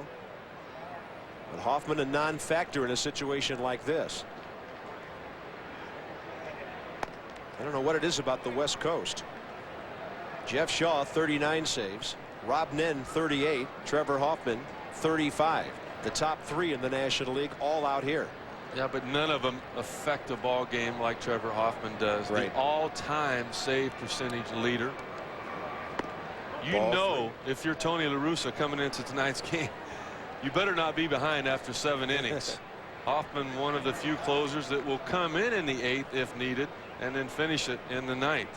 Well, there are people sitting close to Bud Smith. They're not, you know, vacating him yet. And now the inning gets a little hairier for the Padres as Drew draws a 2-out walk. You hardly ever see Bobby Jones walk 2 or 3 men in an entire game, much less 2 in the same inning. Bruce Bochy going to his bullpen. It'll be Albert Pujols against the right-hander David Lee here in San Diego. David Lee, formerly with Colorado, came over to the Padres earlier this year in March. Right-hander Carlos Almanzar, and his 33rd appearance. His last appearance came against the Arizona Diamondbacks, second game of a doubleheader. Retired Steve Finley to end the top of the 8th inning, and a grand slam homer by Ray Lankford picked up his first win of the year. And a strike to Pujols. 1 run in here in the St. Louis 7th. The 2-out walk by Vina. Polanco drove him in with a double. J.D. Drew then walked. Bobby Jones left the game, and it's Pujols 2 for 3. Ball almost hit him. That sidearm fastball really running. Interesting matchup in the bottom of this inning when Phil Nevin, the big right-handed slugger, will lead off against the rookie Bud Smith, who has not given up a hit. And pitch count getting up there. 19 of them in the 6th inning. Nevin ended the no-hitter for Randy Johnson yesterday. 1-1 to Pujols, low and away. How about Carl Everett? That's something. Ending the no-hitter, but the perfect game by Mike Mussina last night. How many times will Mike Mussina come so close? He's become the Dave Stieb of the modern time. Remember how many times Dave Stieb would flirt with a perfect game or a no-hitter for Toronto? And a high fly deep right center. Ray Lankford, who played a lot of center field for the Cardinals, over there to get it. A run on 1 hit. Bottom of the 7th. Nevin and Bud Smith next.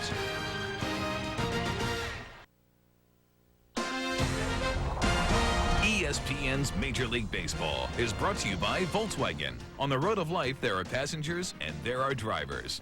And by Just for Men. More than hair color, it's the Rejuvenator. Ends gray in 5 minutes, looks natural. Qualcomm Stadium, San Diego on Labor Day night. A no-hitter through 6 for Bud Smith. First pitch to Phil Nevin, out of play right side.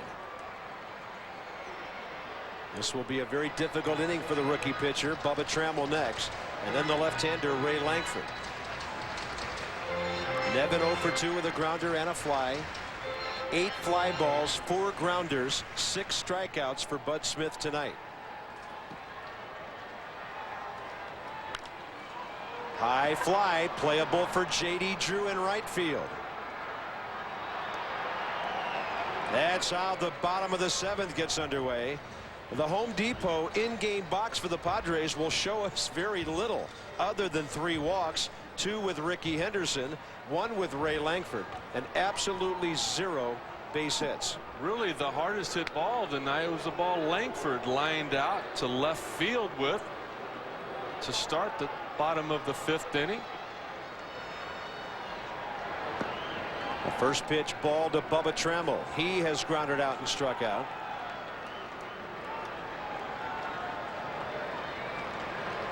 And tonight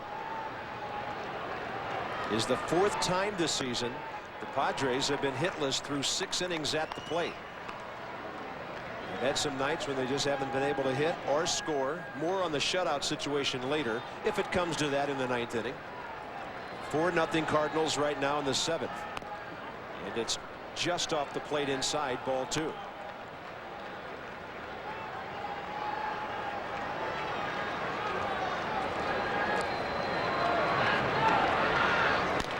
Well hit left field. Will the first hit be a home run? No. Pujols is there, right up against the wall for the 2nd out here in the 7th. Trammell a little bit short of his 21st home run. As you get to the 7th, 8th, and 9th inning, physically you're going to start to fatigue. So mentally you have to get better. You could see Eli Marrero sitting down and away for that changeup. The location was not there. The first changeup really that has been elevated tonight by Bud Smith. Ray Lankford a swing and a miss. What an interesting situation this is. The ex-Cardinal in there. The key to a complete game is that at the end of the game, the last 3 innings, you get better mentally. Your location gets better. Your thinking process has to improve along with it. Fastball off the belt inside. Langford a walk and a fly ball to left. Traded by the Cardinals 3 weeks ago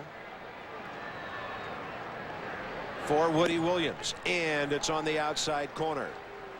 It's all about showing him inside, getting him out of the way. He has done that now for 6 2/3 of an inning. Langford with an inside out swing.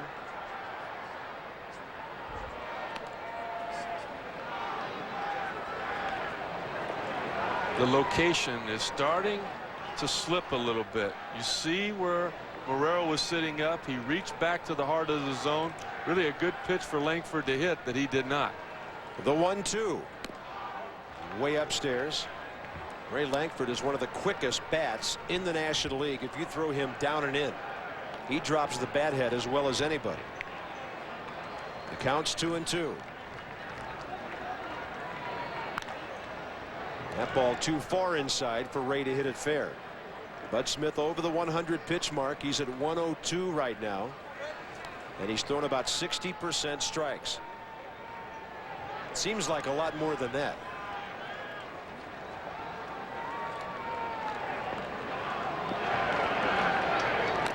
Langford barely stays alive. A lot easier to throw the 104 pitches that Bud has thrown tonight than it was in his last outing when he had to throw 94 pitches and only 3 1/3. Isn't that something? Same teams, same pitcher 1 week later. A little confusion there on the location. That was supposed to be a fastball. Smith thought Marrero was going to move away. When he moved in, wisely the youngster stepped off the mound. Got him on the corner with a fastball. How about that for location? 7 no-hit innings by Bud Smith. But baseball is marking time. This field, this game, it's part of our past, Ray. It reminds us of all that once was good. Could be again. Oh, people will come, Ray. People will most definitely come. Baseball Tonight, every night at 10 and midnight on ESPN. Top of the 8th inning. Bud Smith is retired. 13 of the last 14 batters. A career high 7 strikeouts. His longest major league outing now. And I guess if you count the 2 from last year, Ricky now has 3 7-inning no-hitters to his credit. 2 of those in the minor leagues last season. Here's Edmonds, top of the 8th, and it's outside to the Cardinals center fielder. He's 0 for 2 with a walk. Jim Edmonds deserves a lot of credit for being able to play in 125 of the 136 games for the Cardinals already this year. He's had a bad shoulder. He collided with the wall several times early in the year. He's played through a lot of playing and yet still been able to put up some respectable numbers. His power numbers are not what they were last year. He hit over 40 home runs, but he's physically not been able to do that. Sometimes he'll look like he's ready to die after swinging, and then he'll get a base hit or hit the ball hard somewhere the next time up. He hit the ball hard in the postseason for the Cardinals last year. 12 RBIs in the playoffs. The 2-1. A little bit inside. Edmonds, McGuire, and Edgar Renteria for St. Louis in the top of the 8th. Nice crowd here in San Diego on this holiday evening. You can feel the anticipation in the ballpark. They can't wait to see their Padres get back up in the bottom of this inning. It'll take a while, though, as Edmonds gets the leadoff walk.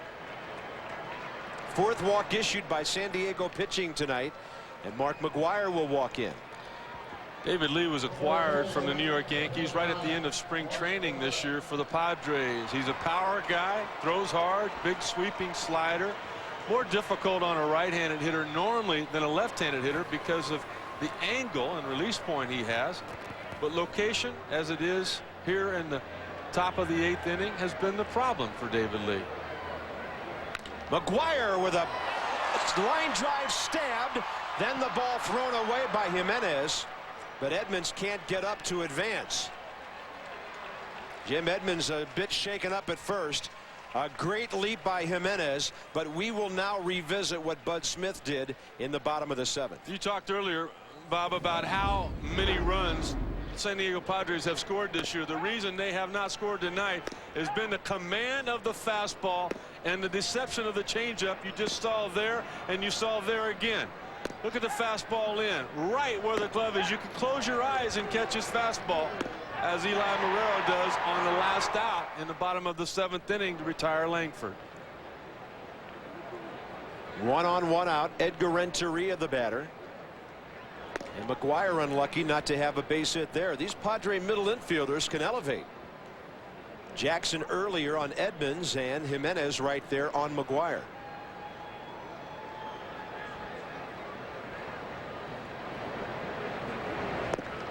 And if you're a Cardinal fan, your mind wanders a little bit every time you hear that last name Jimenez. The last Cardinal no-hitter was by a rookie, Jose Jimenez, back in June of '99. He now, of course, is the Colorado closer. But the Cardinals have had a history of rookies throwing no-hitters. Breaking ball, a backup breaking pitch, stayed inside to Renteria, and the count's 2-1.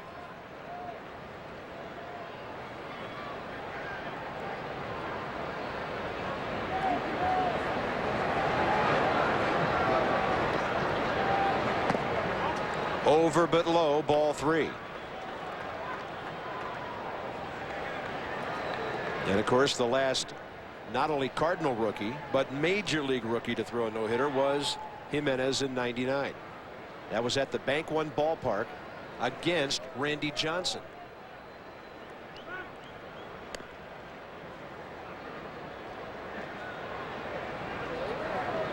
And then in his next start, Jimenez threw a 2-hitter in St. Louis to beat Randy Johnson. Talk about lack of run support or hit support. Renteria had that ball hit him. He goes to first. 2 on 1 out. Would have been ball 4 anyway. And the Cardinals have 2 men on for Eli Marrero. Activity up in the Padres bullpen now because of what happens here. Fastball getting away from David Lee. The deception that he creates with that delivery at times when he jumps out with that front leg creates the wildness in his release points. That was Huáscar Serrano throwing in the San Diego pen. Here's Marrero and a fastball down the middle. Cardinal catcher 0 for 3 tonight.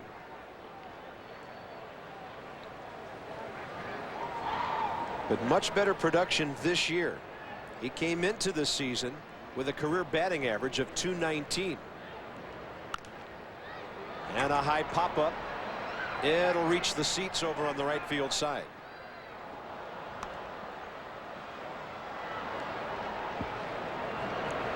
Cardinals looking at the wild card, but they realize why they have fallen 7 games behind in the National League Central is the fact that the Houston Astros, who lead the division, just score more runs than they do. And the Chicago Cubs, who are in front of them as well, have better pitching. Yeah. Both of those teams have played better defensively than the Cardinals this year. And lately, the Houston pitching has been pretty good.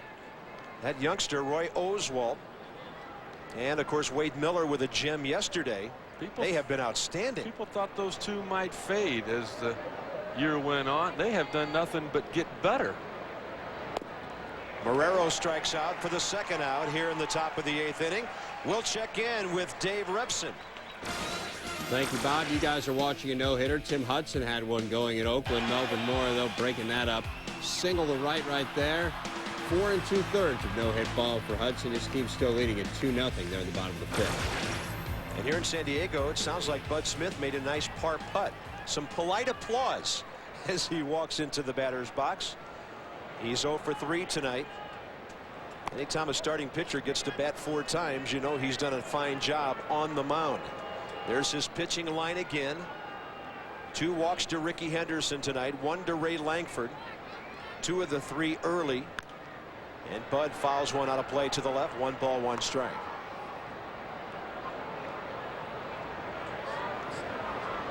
Jim Edmonds walked to lead off the inning after McGuire lined out. Renteria on a 3-1 pitch was hit. And then Marrero struck out. That's a strike on the outside corner.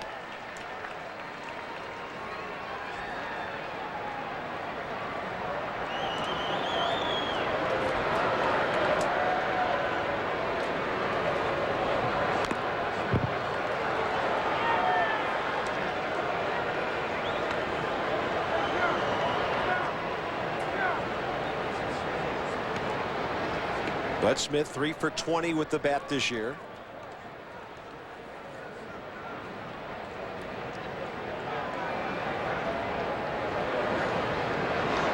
David Lee in relief of Bobby Jones with a 1-2, and that'll even things up. You know, in the Cardinal clubhouse before tonight's game, though, they don't want to talk about the wild card. They still think they've got a chance within their division. Reason being, the Cubs and Houston play 7 of their last 10 against each other. Cardinals, on the other hand, play 7 of the last 10 against the Pittsburgh Pirates, who are in last place in that division. Before that, the Cardinals have 6 left with Houston.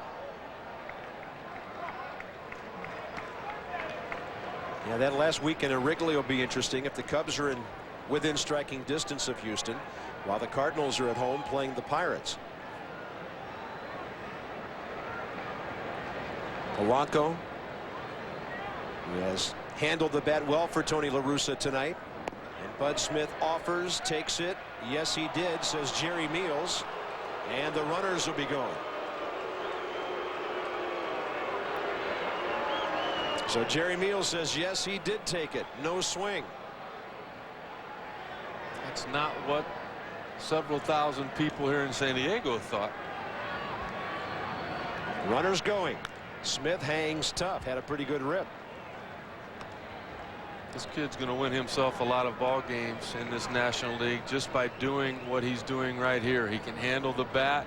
He can run. He's athletic. He fields his position. Holds runners on well. All of those things can turn a record completely around. If you're 10-10 and can't field your position, you might be an 8-12 guy. The other way around when you can. There's a 2-out walk, and the bases are loaded for Fernando Vina. 2 walks and a hit batter in the inning. Now you got the added oddity of Bud Smith working on a no-hitter, having to go out there and hang around on the bases for a while. Bruce Bochy hates the fact that he may have to come out and get David Lee, but that's been the knock on David Lee. That's why he has gone up and down between the big leagues and AAA. He's got the stuff to pitch here, but the command has not been consistent enough. Vina 1 for 3, on base twice, high, ball 1.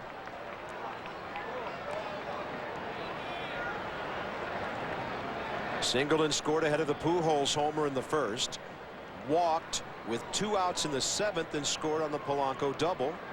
That gave the Cardinals their present 4-0 lead. He takes a fastball for a strike.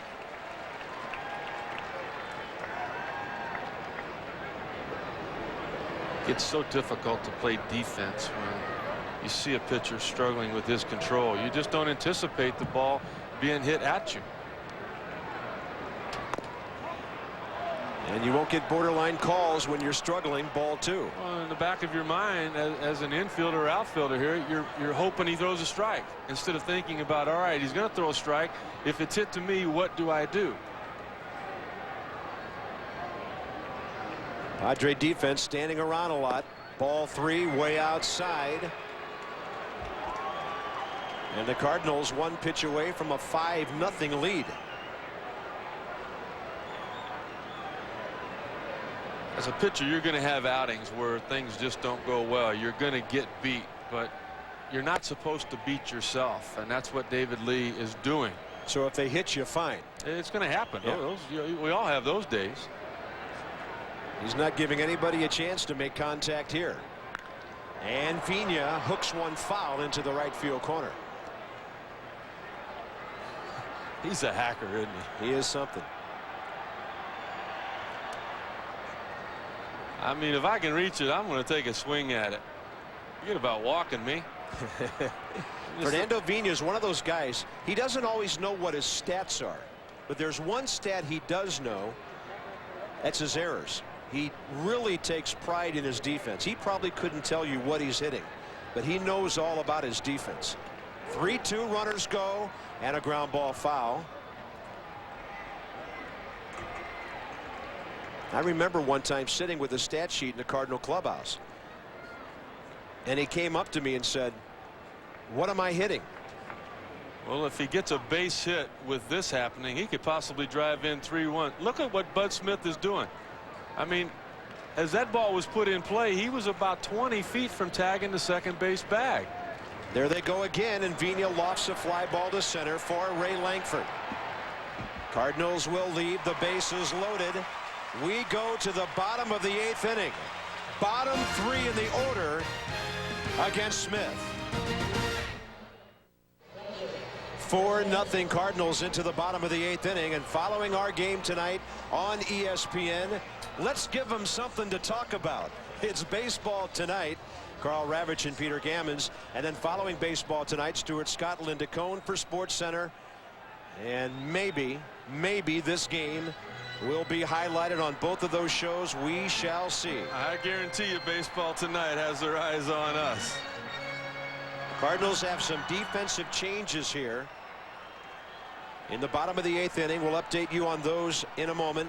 Ben Davis, ground ball, one hopper, Polanco. He's down to 5 outs remaining.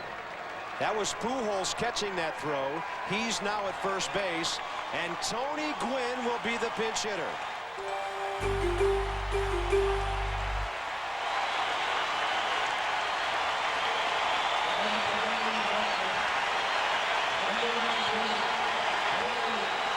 Rick Sutcliffe, what is Bud Smith thinking right now with all this ovation going on? He's probably thinking about that baseball he has in his hand. If he could find a pin, he'd love to have Tony Gwynn's autograph on it.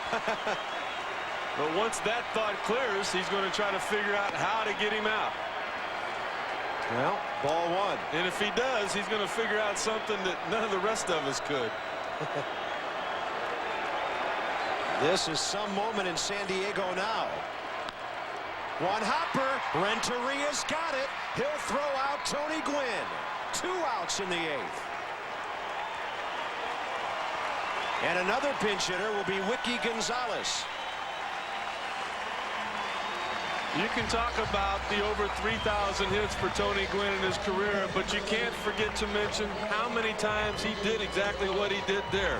He hit a rocket that he just happened to hit at somebody. Bud Smith taking 2 pitches to dispose of Tony Gwynn, who had a good hack. Here's the right-handed hitting catcher, Wiki Gonzalez.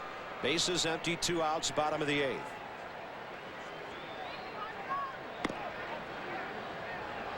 And for a moment, Phil Cousy gave it a little body English, but he didn't pull the trigger for strike 1. Smith missing inside.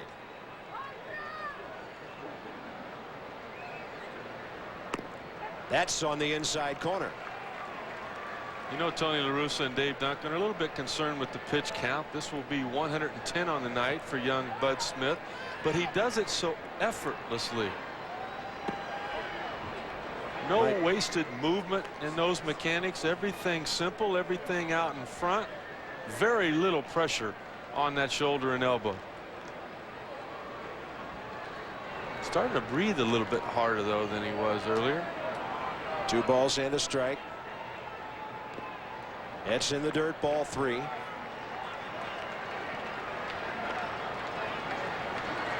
Cardinal workhorse Steve Klein, busiest pitcher in the National League, warming up.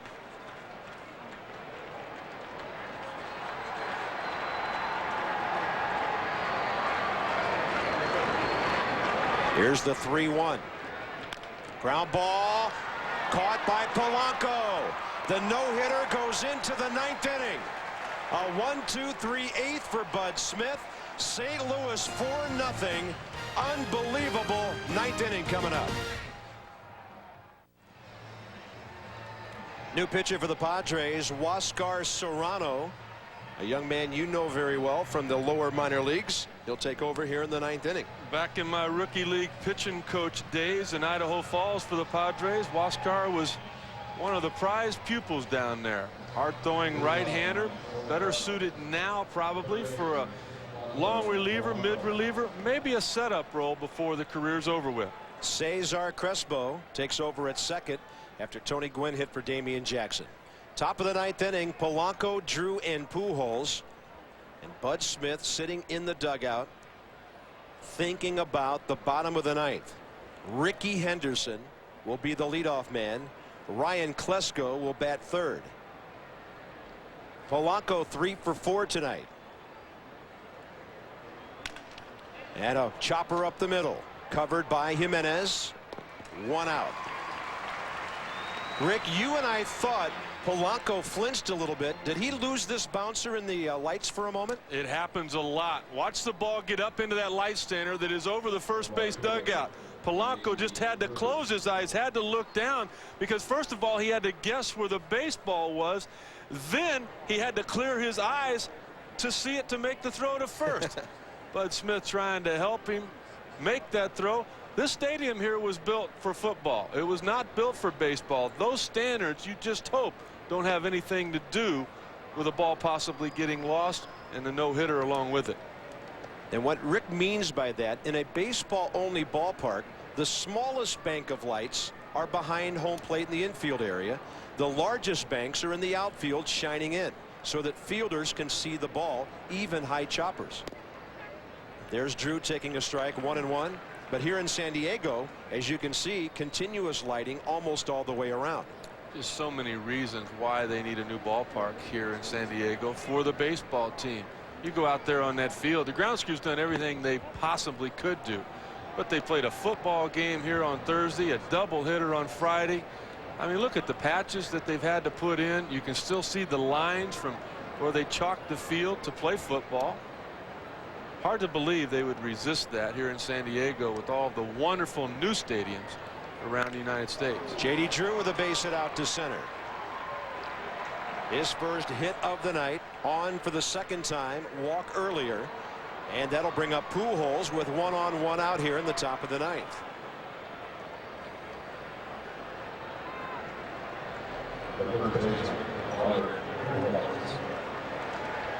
This ballpark just almost deathly quiet. 36,535 paid tonight. Some have left, incredibly. The ones that are staying in quiet anticipation of what they're going to be seeing a few minutes from now.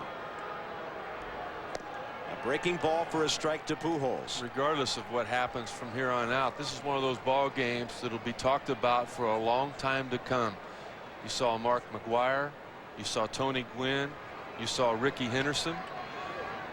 And a guy that maybe you didn't know when you walked through the turnstile at the start of the night, Bud Smith, do something incredible. Top of the order for the Padres in the bottom of the 9th inning.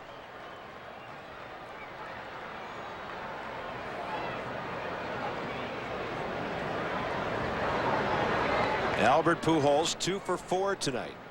Runner goes. Pitch is low and away. No play. And J.D. Drew down to second base. And again, the Padre defense less than stellar. Drew's 10th steal of the year. You know, he just seems like he's a step quicker than most of the other players in the outfield, or when he steals a base. When he hits the ball, it's just a little bit harder, a little bit further. When he throws the ball, it gets there a little bit quicker. What a talent J.D. Drew has developed into be for the St. Louis Cardinals. And you talk about timing.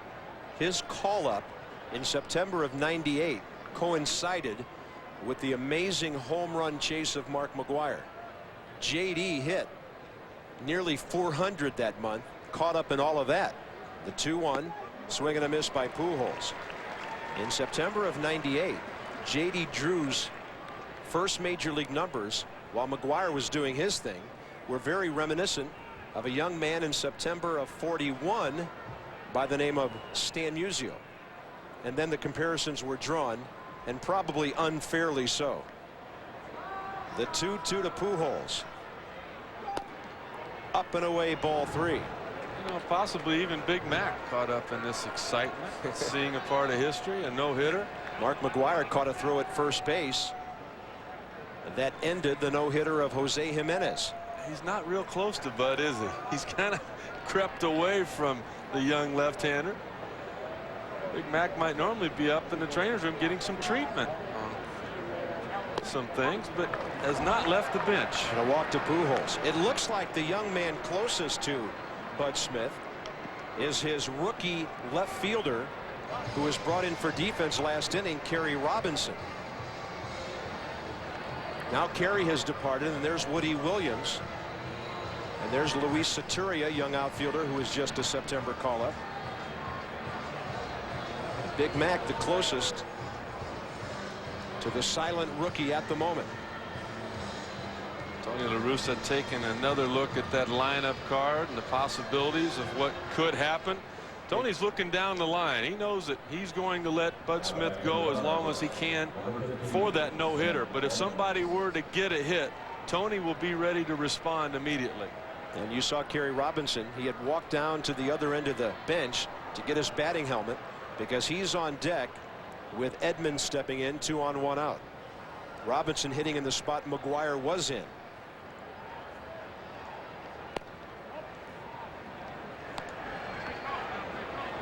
Well, having a chat now.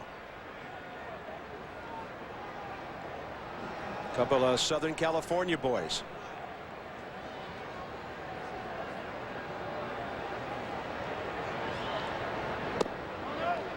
Ball 2. I think that's really helpful what Mark McGwire is doing there to Bud Smith. Just kind of ease the tension a little bit. Everybody knows what's going on. But you and I both were sitting with Bud Smith before the game. He's a happy-go-lucky guy. He likes to talk to people and listen to people. Don't avoid me. 2-0. And a strike to Edmonds. Is that Vina who slid in next to Bud Smith on the other side? How about that? We're paying as much attention to who's sitting by the pitcher as we are to who's on base. J.D. Drew at second in this case. Pujols at first. 1 out, top of the 9th. St. Louis on top, 4-0. Pickoff play at second. No throw. And a pitch. Ball 3. Jimenez was well in behind the runner Drew. And there's Vina now next to Bud Smith. Before all of the September call-ups, I think they might have been a little bit further away than they are now. But the dugout's a little more full, huh? Oh, when you add 8 to 10 people to your roster, there's just no place to put them. 3 balls and a strike. Edmonds foul tip. Well, if you get a few more guys on base, there's a little more room in that dugout. And now with 1 out, 2 on. A full count coming to Edmonds with Kerry Robinson on deck. You just notice all of those call-ups creating longer games during the month of September. So many more options for managers. Bob Brenly using 5 relievers in an inning the other night.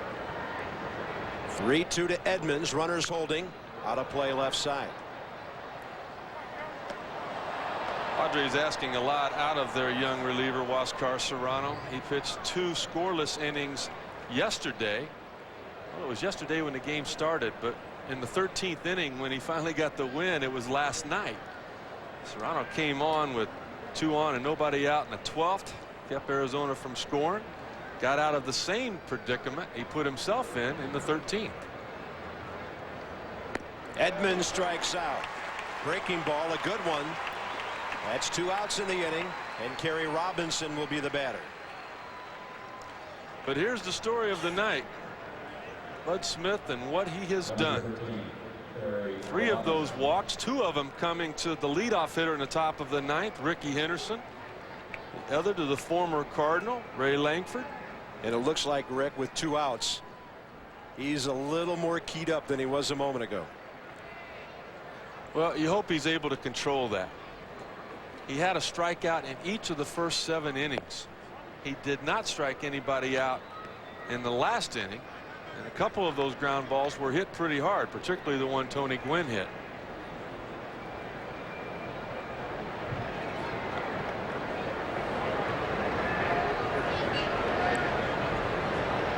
Kerry Robinson, fly ball to center. Breaking back, Langford coming in. Langford, he's got it. And here we go to the bottom of the 9th inning. 4-0 St. Louis. Bud Smith 3 hitters away from the no-hitter. Bud Smith started his night by striking out Ricky Henderson. He's walked Ricky twice. He walked Ray Langford in the 2nd. Not a single San Diego hit. St. Louis leads 4-0 bottom of the 9th inning as Bud Smith tries to become another Cardinal rookie to throw a no-hitter. Jose Jimenez 2 years ago June did it in Arizona. Ricky Henderson's the all-time stolen base leader. He has one of those tonight. He passed Babe Ruth in career base on balls all-time in Major League history. He's got 2 of those tonight. He's only around for 2 more reasons. He wants to finish his career with more runs scored than Ty Cobb. He needs 12 for that, and he wants to get to 3,000 hits. He's 18 hits shy of being the 25th member in baseball history to do that. First pitch, bottom of the 9th, high, ball 1. Bud Smith has mixed his fastball, breaking ball, and outstanding changeup beautifully tonight. His longest outing as a major leaguer. That's a strike on the inside corner. Came into this game with a 3-2 record, a 4.30 ERA in 12 big league appearances, 10 of those starts.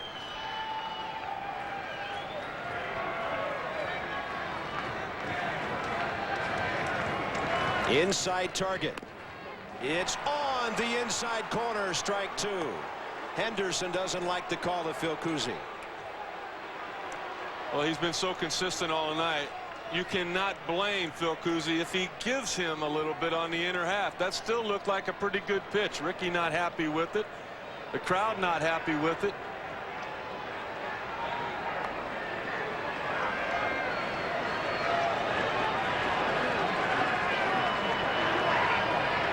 There's that changeup, low and away, ball 2. Cardinal bullpen ready if needed. Right-hander Dave Veers. Left-hander Steve Klein. Ricky's not gone for that changeup all night. He struck out looking in his first at bat, the first inning on that fastball in. Smith may have to repeat that pitch to get him. He does. Got it up a little bit, and Ricky fouled it off to the right side. Going to have to be on the inner half of the plate. Ricky's diving, taking the outer half away. Where your concern comes is that physically you're at your lowest level right now. Do you have enough velocity left to get in on that inside part of the plate? We're going to find out right here. Broken bat grounder. Renteria's got it.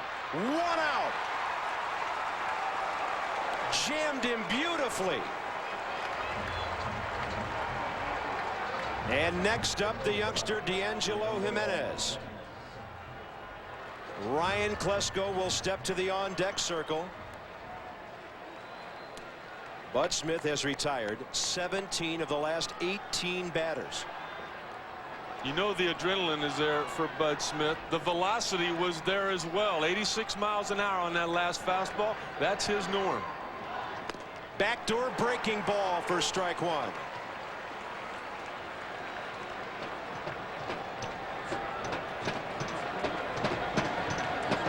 Inside target. Fastball low. Tony La Russa's team in a pennant race. Trying to gain ground on Houston, who lost today. Trying to stay close in the wild card race. And now this. Strike 2 on the foul. Such a tough position for a manager. A career high. This will be the 122nd pitch of the night for Bud Smith. If you leave him out there too long and he hurts himself, as a manager, you'll never forgive yourself. But how do you take him out of this? 1-2 delivery. There's that changeup, and he missed outside with it. Ball 2. I might see if the home plate umpire might expand with me a little bit. Give me a little bit on that outer half of the plate as far as the fastball is concerned. Another changeup, and the count goes full 3-2. Ryan Klesko next. And if there's not a 1-2-3 inning, Phil Nevin, their big right-handed slugger, would bat in this inning. The 3-2 inside, ball 4. Didn't miss by much. Bud Smith with his 4th walk of the night. And now, barring a double play, Nevin bats here in the 9th. He didn't miss by much, but the problem for Bud Smith is that it took 7 pitches in that at bat, and you don't record the out that you need. Ryan Klesko 3 for 3 against Bud Smith in St. Louis last week. 0 for 3 tonight. Runner goes, pitch high, ball 1. And Jimenez down to second with 1 out. You have to do that if you're the Padres, to stay out of the possible double play. They're not going to hold him on. You can't stay there at first. Outside, ball 2. And really, for the first time tonight, Bud Smith laboring a bit. There was a big sequence in the 6th. He had just walked Ricky Henderson. He went 2-0 on Jimenez, who swung and popped it up. And then Bud's been in cruise control ever since. The 2-0, way outside, ball 3. Klesko 0 for 3 tonight off of Bud Smith, but just 5 days ago he was 3 for 3 with a towering home run when these two teams hooked up.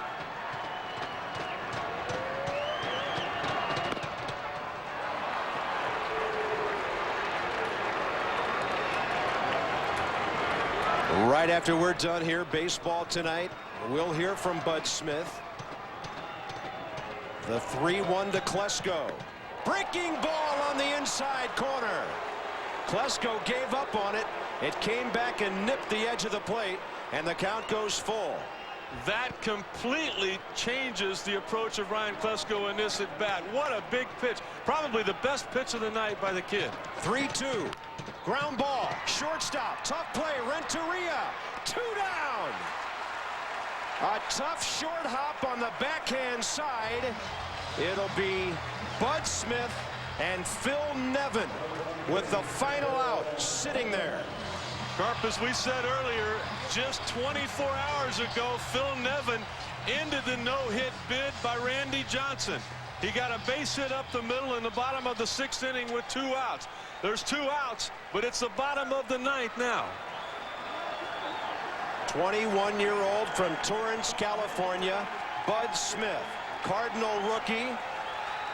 And the hitter, the dangerous Phil Nevin, who's 0 for 3 tonight.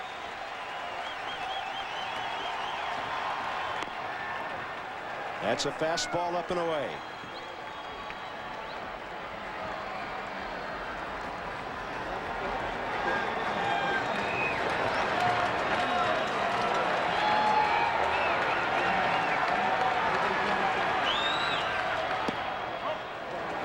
May have been over the corner of the plate, but a little low, and it's ball 2. Marrero set up inside. I tell you, this young battery has worked together wonderfully tonight. Now the count's 2-0. Change up, a swing and a miss. Had him way out in front.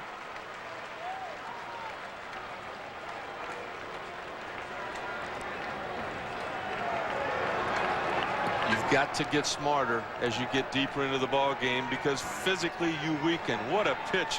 3-1, the breaking ball to Klesko. 2-0, the change up to Nevin. Ground ball. Bud Smith's got it.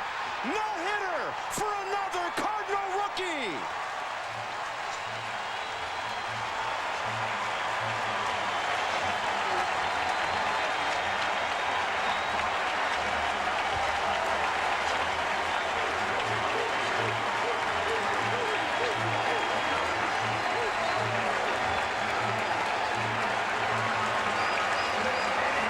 He threw 2 7-inning no-hitters in the minor leagues. In the big leagues, his rookie year, his 4th major league win, a no-hitter on the road in a pennant race on Labor Day. What a tremendous job of fielding his position to get that no-hitter. He had to make the pitch, and he had to make the play to make it happen. This ball would have been a base hit up the middle. Phil Nevin would have broken up the second no-hitter that he has done in the last 2 days. But what a play by Bud Smith. Here it is. It's the changeup down and away. He made the pitch he wanted, but look at it. There it is. He flinched to begin with. The ball came up. The glove was there, and Bud Smith a part of history. The two rookies hugging, Pujols, then Marrero. And right there in his glove, the no-hitter. A little toss to Pujols. And the third Cardinal rookie to throw a no-hitter. Paul Dean did it in 1934, Dizzy's little brother.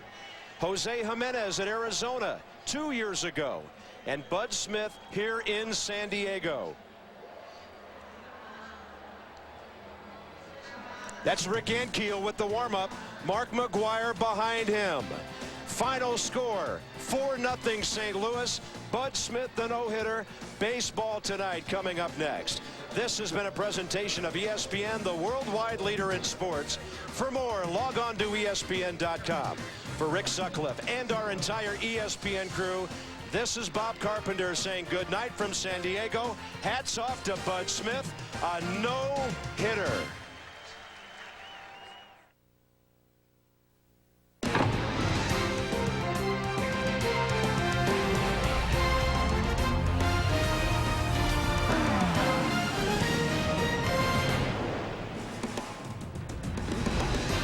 Hi, folks, and welcome to Baseball Tonight along with Peter Gammons. I'm Carl Ravitch. You watched ESPN Sunday night. You saw Mike Mussina come within one strike of pitching a perfect game. Well, Monday night, if you watched ESPN's game between the Cardinals and the Padres, you saw the rookie Bud Smith take a no-hitter into the 9th inning.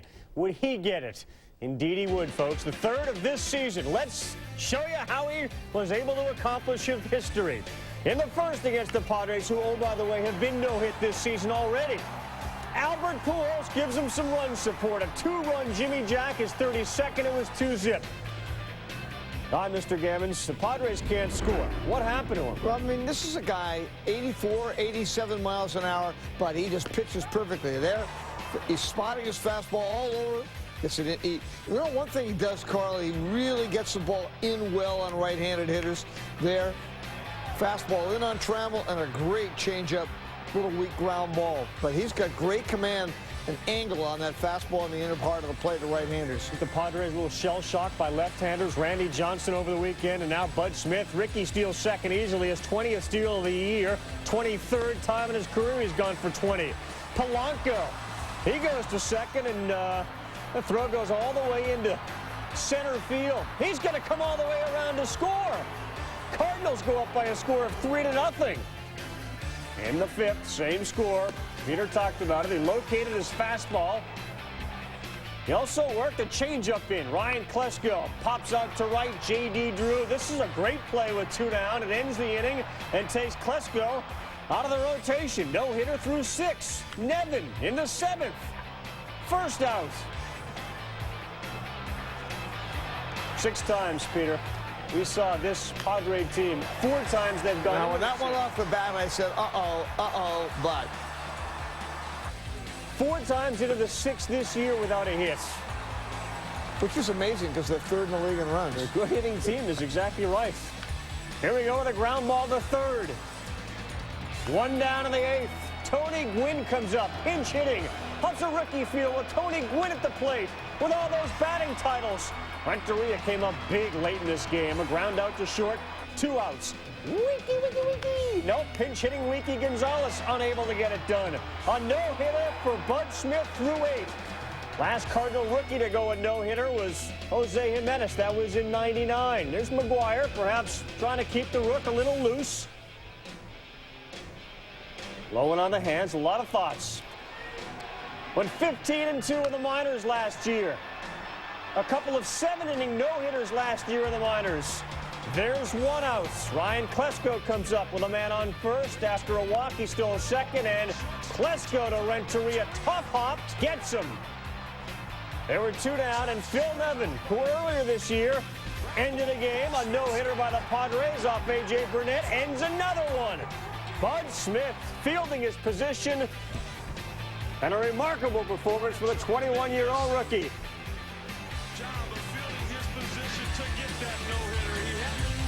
Peter, the presence to be ready to field your position. Well, he does a lot of little things well. I mean, that's as he roared through their system last year. Dyer Miller, Bill Campbell, their minor league pitching instructor, said this is a complete pitcher, ready to go. A 17-2 record while going through the minor leagues. It was sort of typical of that. But it's amazing. The Padres, last 22 innings, have 4 hits. No hit at home for the second time this season. Nevin making the last out in both. Bud Smith in his 11th Major League start, his 4th Major League win. Bob Carpenter called it. With us, Bud trying to catch his breath after a couple of quick interviews. And Bud, you had 2 of these 7-inning variety in the minor leagues. Does anything compare with what you're feeling right now? Oh, no, nothing compares to this. That blows it out of the water. I mean, this was a 9-inning game up here. Those are 7-inning games down there. It means nothing. But you had a strikeout in each of the first 7 innings. You didn't have any the last 2, but you retired everybody on ground balls. Was that your game plan? Yeah, I think just keeping the ball down and using my defense and just keeping off-speed pitches in and keeping the ball on both sides of the plate. You faced the Padres in your last start, and things didn't go real well. Normally, the more a hitter sees a pitcher, the bigger advantage they have, but it was the other way around for you tonight. Yeah, definitely. First time they had the better half of me, and this time I was able to get ahead of them. So that second time around was a little bit better for me. A big hug from Dave Duncan at the end of the ball game when you walked off the mound. How much has he helped you? Oh, tremendously. I mean, I've come a long way since I've been up here, and just I mean, he's helped me to know the positive things to say, and just he's always been there by my side, working with me. Hey, Bud, as we got to the latter innings there, we saw you on the bench in the 9th, and with the call-ups, the dugout's a little more crowded than it normally is, and you were right next to Mark McGwire. We saw the 2 of you chatting. Is there anything about that conversation you can share with us, and did it help you relax? Oh, I mean, we were just talking about, actually, just talking about a hit of his that got taken away with their playing in the hole there, and we were just basically talking about another hit got taken away, and how they always play him right there to pull, and we were just messing around, joking about that. We weren't even talking about pitching. So the big guy was just trying to take your attention off the no-hitter. It worked. Hey, Bud, congratulations. 3rd Cardinal rookie no-hitter, 9th in franchise history, a franchise with wonderful tradition, and you added to it tonight. Oh, yeah, definitely. This is special, and just feel great right now. Go get your shower, buddy. Appreciate it. That's Bud Smith with the no-hitter tonight. Another Cardinal rookie, 2 years after that of Jose Jimenez. And, guys, back to you in the studio now. Hi, Bob Carpenter, Rick Sutcliffe, thank you very much for calling that game on ESPN. Certainly very exciting. You look at the rookie no-hitter since 1975. Not only, you know, I guess it's obviously when you're a rookie, you're young, but since World War II, only Vida Blue and Wilson Alvarez, younger than Bud Smith, getting it done. That's amazing. What the poise. First of all, Carl, we're seeing an amazing group of young left-hander pitchers. I mean, Mulder, Zito, and Burley all started in the minor leagues last year, and they're 3 of the best pitchers in baseball. And this kid, I mean, you know, they talked about the 2 starts that weren't too good before this, but he's got 11 major league starts. They've scored more than 3 earned runs off him in 2 of them. And that's pretty darn good. Not only that, I mean, you can see the Cardinal plan. Obviously, Ankiel was there to come out and celebrate, but you can see when Bud Smith comes up and pitches this way, Ankiel is on that rotation. They obviously have Kyle, and they have other guys who are successful. You can see what they were working towards. But in this game, he kept them off balance. As you mentioned, his poise, he's very athletic. And even late in the game at the plate, he was a tough out. Well, he's a very good athlete, but he really impressed me with the fact that he can command both sides of the plate as well as he does, and change up, and at times, great curveball. Threw a great backdoor curveball to Klesko in the 9th inning. But there you see him inside. Just keep wheeling with that fastball. You know, and it looks about 92, 84, 85, 86. A great changeup.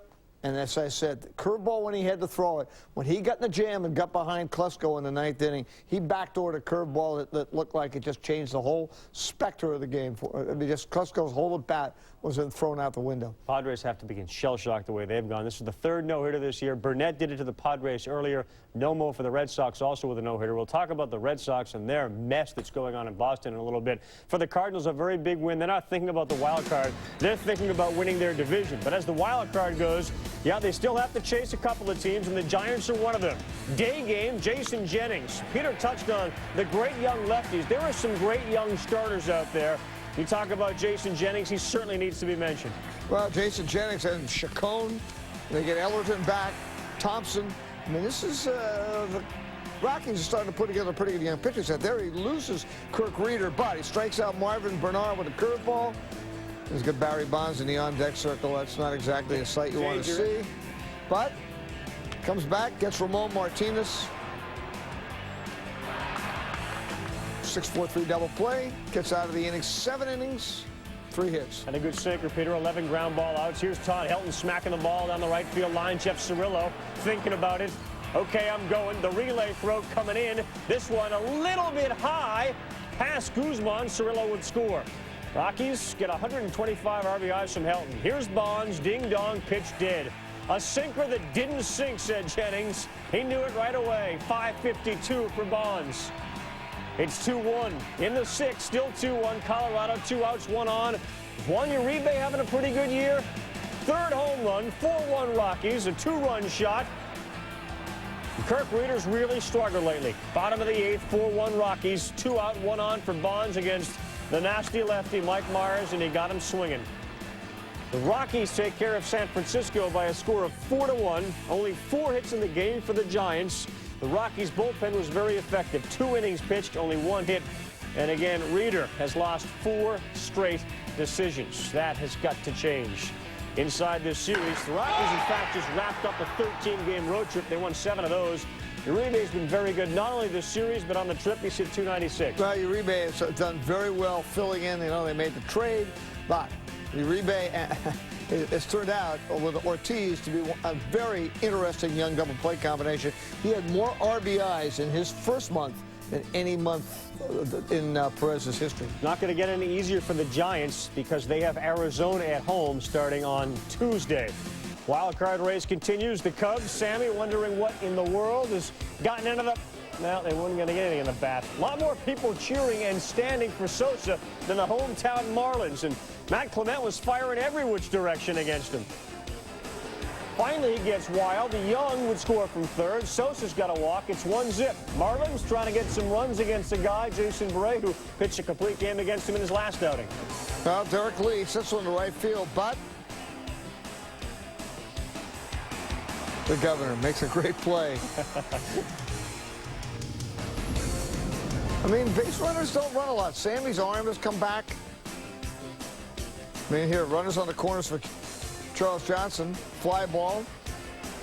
I mean, that's obviously shallow right field, but he's on the run. No way he's going to go.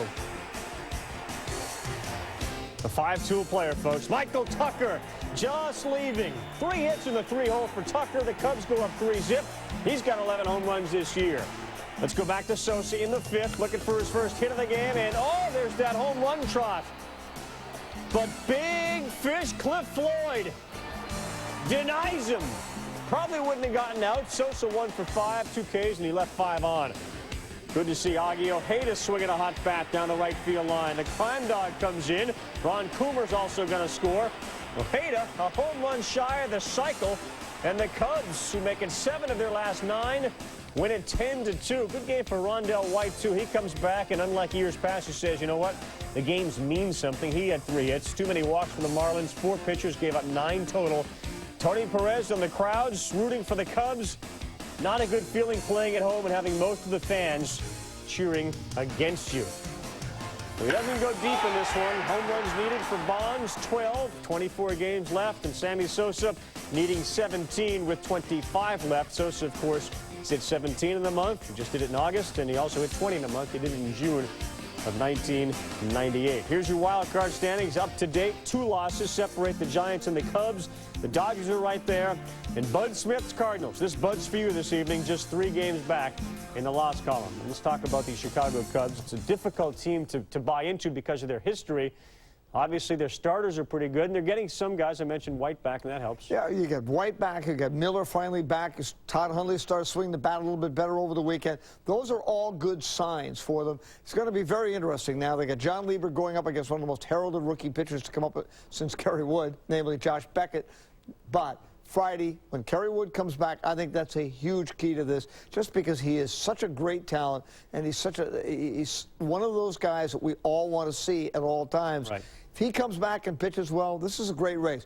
Don't underestimate the Cardinals, though, because as the Cardinals move on, the Cubs and Astros play each other the last 2 weekends of the season. 7 of the last 10 Cubs and Astros go together. Another reason the Cardinals believe they're still in this. They have 6 left with Houston. They're done with Chicago, so they believe that the Astros and Cubs can beat each other up, and they may be able to sneak in the back door. No sneaking about what happened on Monday night, though. Bud Smith, a no-hitter, folks, for the St. Louis Cardinals. We'll have much more on that in a little bit. The 21-year-old left-handed rookie does it for the St. Louis Cardinals as they take care of the Padres. On deck here, Joe Torre rested almost half his starters. You'd think Toronto would have a fighting chance against him. Peter and I are conformists. We take our ear and nose rings out before the show, everybody. Weird gems on the gems others wear. I don't want my earrings, you know, keeping you from being able to read the shot sheets. And the web gems are ahead, too. Up next, the House of Horrors. Rather than replacing Fenway, they're just going to remove different items one by one. That story's next. Baseball Tonight is brought to you by Coca-Cola. Life tastes good. Baseball Tonight continues. The Devil Rays and the Mariners. Lou and company 1 win away from clinching a playoff berth. Hosting the Devil Rays, Randy Wynn taking Moyer to left center field all the way to the wall. And what an effort by Cameron. Goes off the wall. Give Wynn a double. Tyner scores. Devil Rays go up by a score of 1-0. They're loaded for Seattle, down 1-0. Mike Cameron, they've done this as well as anybody. Get runners in when they had to. Is it deep enough? Well, with Ichiro on third, a shot to shallow right is deep enough. It's tied at 1. Stay that way for a while. Jay Buhner, first at bat at Safeco this season. Y'all know about being bad at the bone. He's got some things with bones now and feet, and he doesn't want to talk about them. He flies out to shallow center to end the first, so it's still 1-1. In the second, same score, first and second, Chris Gomez. Watch Brett Boone at second. Catch it. Did he get? Oh, close play. He is still a magician at second base. Double it up, still 1-1. Stan Javier swinging a drive, and that's a line drive double play. 1-1 through 5, but the Mariners got all sorts of threats going right now. Bases are loaded with 1 man down, and Paul Wilson is sweating a little bit out there on the mound. Wynn is having a good game, 3 for 3. Moyer's been as effective as any starter they've had, looking for his 17th victory, and there's a chance he's going to get his runs real soon. By Cleveland and Chicago, the last Indians rookie to win at least 15, Herb Score. We'll see if Sabathia can do that. His opposition in this one early on, now Ellis Burks gave him some runs. He ends up on second. It was ruled a hit off of Carlos Lee's glove. 2 batters later, men on the corners, T. Fryman to right. Magpipes, he lost it in the lights. Ellis Burks scores with a play. Try Pride up 1-0. Bottom 3, White Sox up 2-1, 2 out. Jose Canseco. Seen Ricky Henderson steal a bag. There goes Jose. Fairly legitimate steal. 200th of his major league career. 9th player with at least 400 homers and 200 steals. Peter? Well, CC Sabathia in a little trouble. White Sox up 2-1, runner on second, 1 out. Josh Paul. My goodness. Gets the ball, a little problem of communication there between Juan and Kenny. But it's 3-1, but he runs in a little bit more trouble. Josh Paul's around at third. But Sabathia gets out of the inning, striking out the very difficult Carlos Lee. It's one thing about this kid, Carl, he's very resilient. Here's Robbie to first, and somehow Konerko let that one get past him. Vizquel would score. Tribes within 1. It's 3-2. 3 batters later, men on the corners. Ellis Burks, exit, stage left. Clutch home run. Big time of the year. And Ellis Burks hits his 24th of the year. It's 5-3. Sabathia, Herbert Perry. No parking in the visitor spot. In fact, you can't unload luggage. You can't do anything out there. Sabathia wins his 15th of the year. Indians win at 6-3. This is amazing. In the history of the American League, there's only one other left-handed pitcher under the age of 22 that's won more games in a season than Sabathia and Chris Burns, 15. His name, Babe Ruth. Speaking of the Red Sox. Heard of him. Indians got some other good news. Chuck Finley's throwing session went real well Monday. He's going to pitch Thursday against the Red Sox. There's Ellisburg, 7 for 15, a home run, 5 runs batted in. The White Sox failed to get a sweep in a series, Peter. They really needed to do that. They go 2-2 in this one. They did, but they still have the 4th best record in the American League since May 23rd.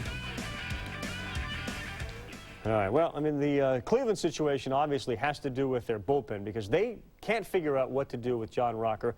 Dennis Bios has been probably the most underappreciated, untalked about guy as relievers go.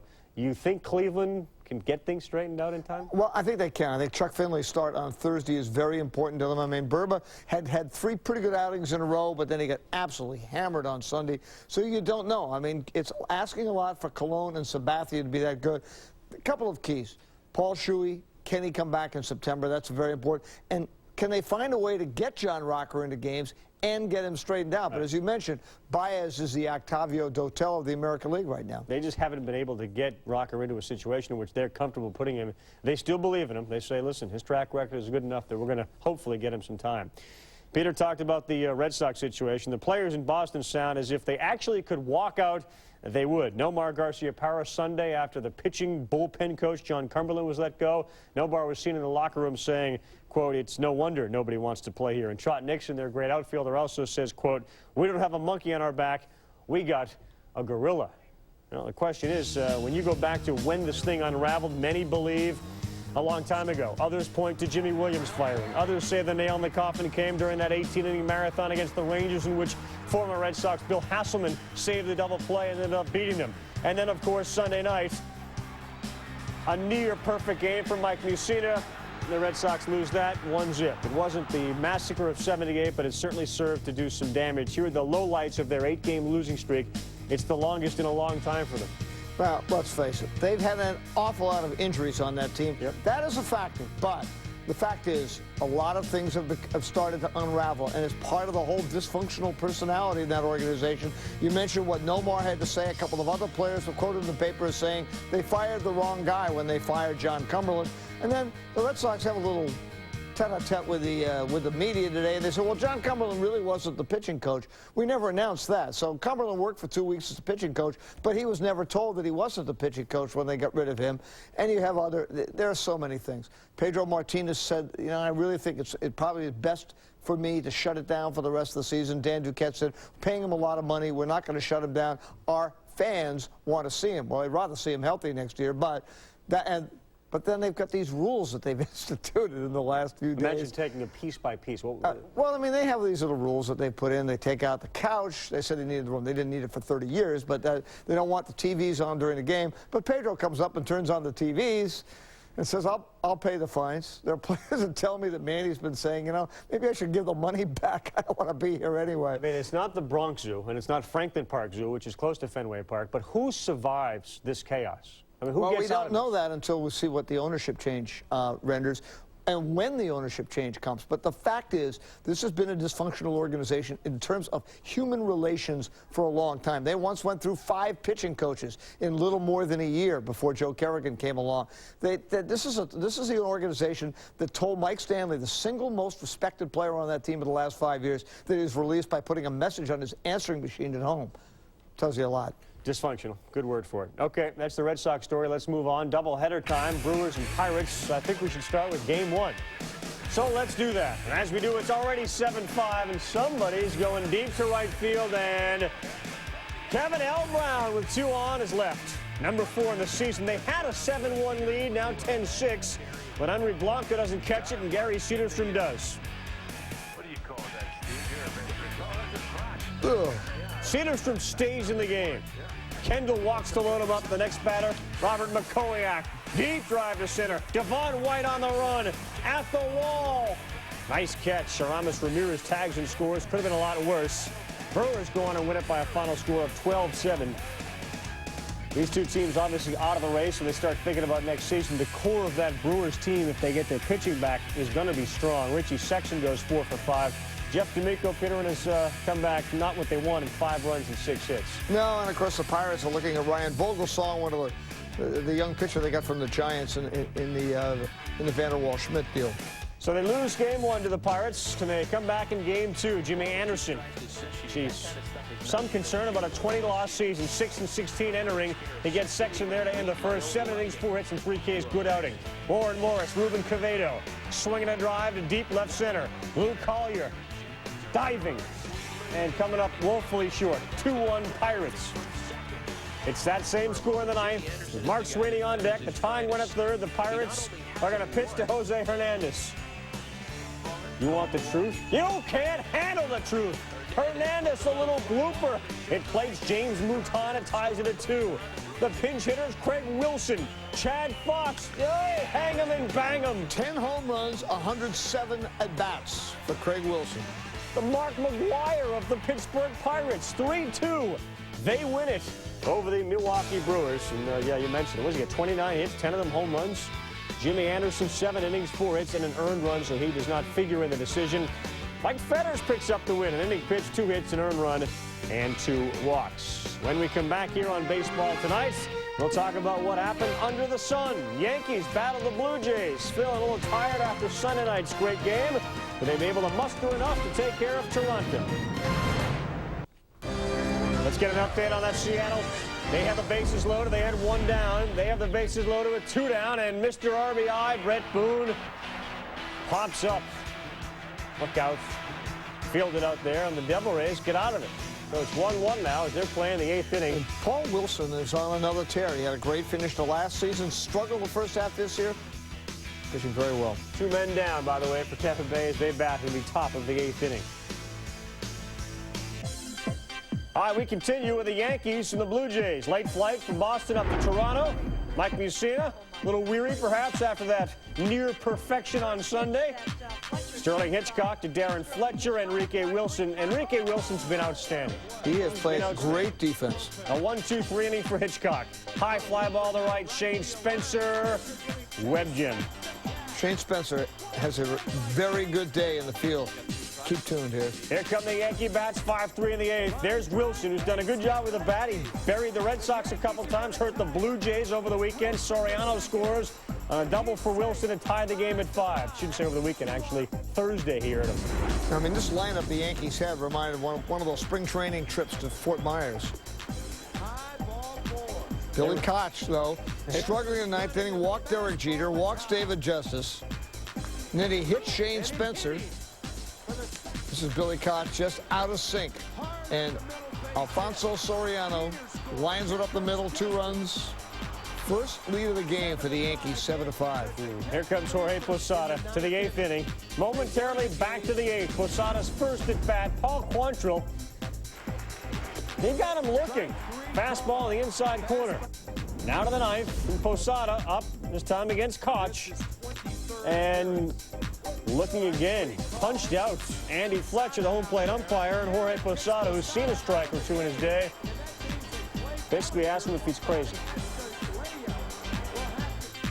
Yankees get the victory, 7-5 over the Blue Jays. Well, there was a Shane Spencer catch there in the 9th inning with 2 outs. Saved the game, a really good play. I really believe you're going to see Spencer turn out to be a very key guy. He's kind of a Bubba Trammell hitter. He's going to develop late.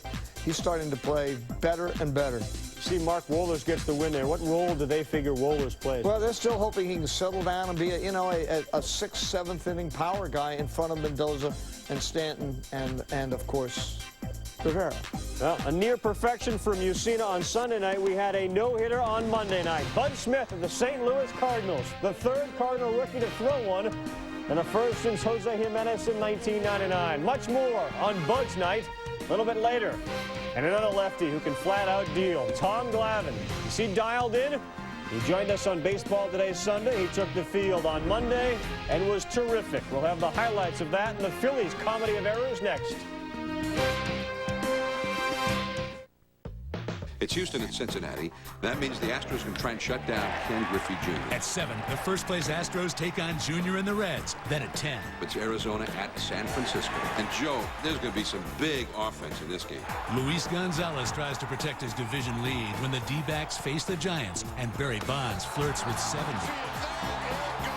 Bonds and Gonzalez in the same ballpark. Great action. Astros Reds at 7, D-backs Giants at 10. Wednesday Night Baseball this week on ESPN. This is Carl Ravitch. You can see baseball today every Sunday at noon Eastern on ESPN2. This is a big year for us to come out and prove to a lot of people, hey, we're a lot better than what we played last year. The most analysis. They have Clemens, they have Pettit, and they have Messina. That's the making of another championship rotation. The most insight from the people who know it best. All records are judged by the eras that they're in. This is a home run era. Harold Reynolds and Buck Showalter join me at noon Eastern on ESPN2 every Sunday. You never know when Peter Gammons is going to show up, or Joe Morgan on Baseball Today. It's Baseball Tonight. Peter is here. Braves and the Expos. Tom Glavine was on Baseball Today on Sunday. His last complete game was September of last year in Montreal. He likes pitching here. Vladimir Guerrero gets robbed by Andrew Jones in the first. In the second, Andrew's on third. Javier Lopez on first, and Ray Sanchez to third. Mordecai, good speed down the line from Jones. Great piece of base running by Andrew Jones there. Great anticipation. Now, Mordecai apparently thought there were 2 outs because he never looked back. Just scoops up the ball, takes his time, throws to first. Whoops.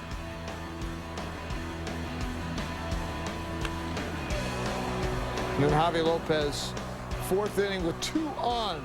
Now that, Carl, is a very good sign. His 15th home run of the year makes it 4-0. He's starting to get hit.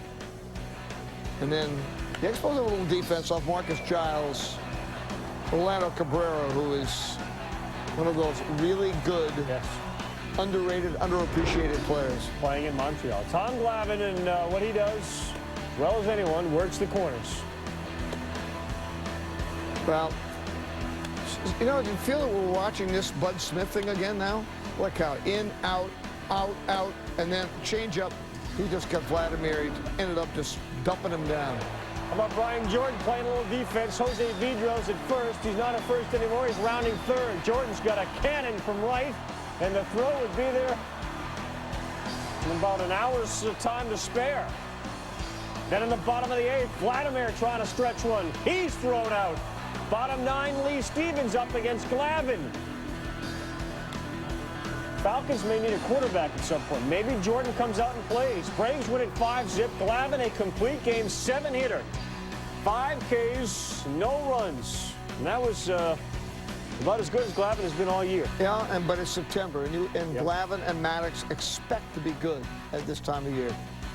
Andrew Jones goes 2 for 2. You see Julio Franco, who continues to struggle, but maybe he'll turn around. Who knows? 0 for 3 with a .182 batting average. Well, you know, those kids like that, they sometimes don't start too quickly. You just got to spray some of that oil. That joint's cranked up again. Mets and the Phillies, bottom 1, 1-zip. Bruce Chen, Jimmy Rollins is up. Driven to right. This is like the Bobby Valentine game with Chen on the mound, and a great play by Matt Lawton out there. No runs for the Phillies in the first. Chen, Pat Burrell, Alfonso. Oh, is that a good sight for the Mets?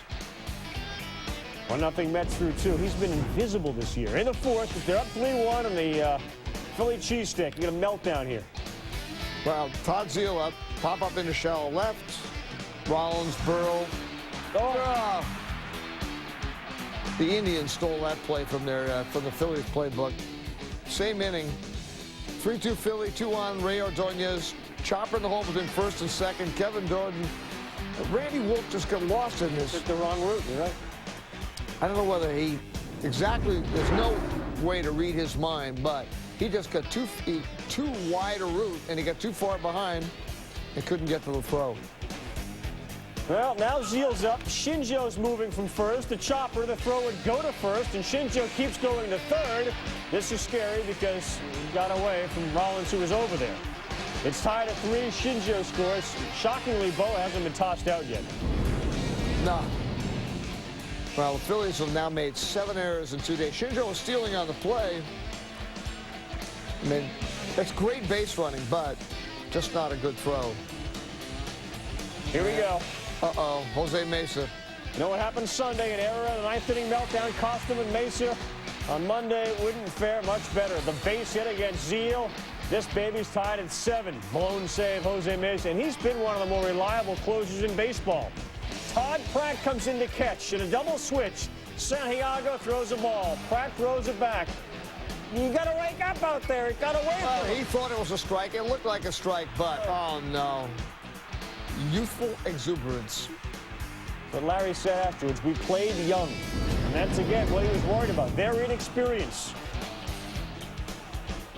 I can't ever remember seeing this in a pennant race. I mean, Santiago just was dazed and confused, as Jimi Hendrix would say. 4th error for Philadelphia. And that's Larry he's got the words to Jimi Hendrix going in his mind there. 10-7, the Mets win it.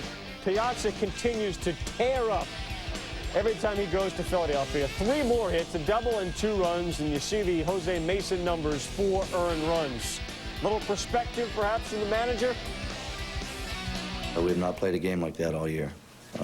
Getting picked off, throwing to the wrong base, miscommunication, throwing balls away. It's tough to swallow. This one's, not sitting well right now with everybody. We had that game, 2-run lead going into the 9th. Everything, seemed to be in our favor, and things went bad, Nothing you can do but come back the next day.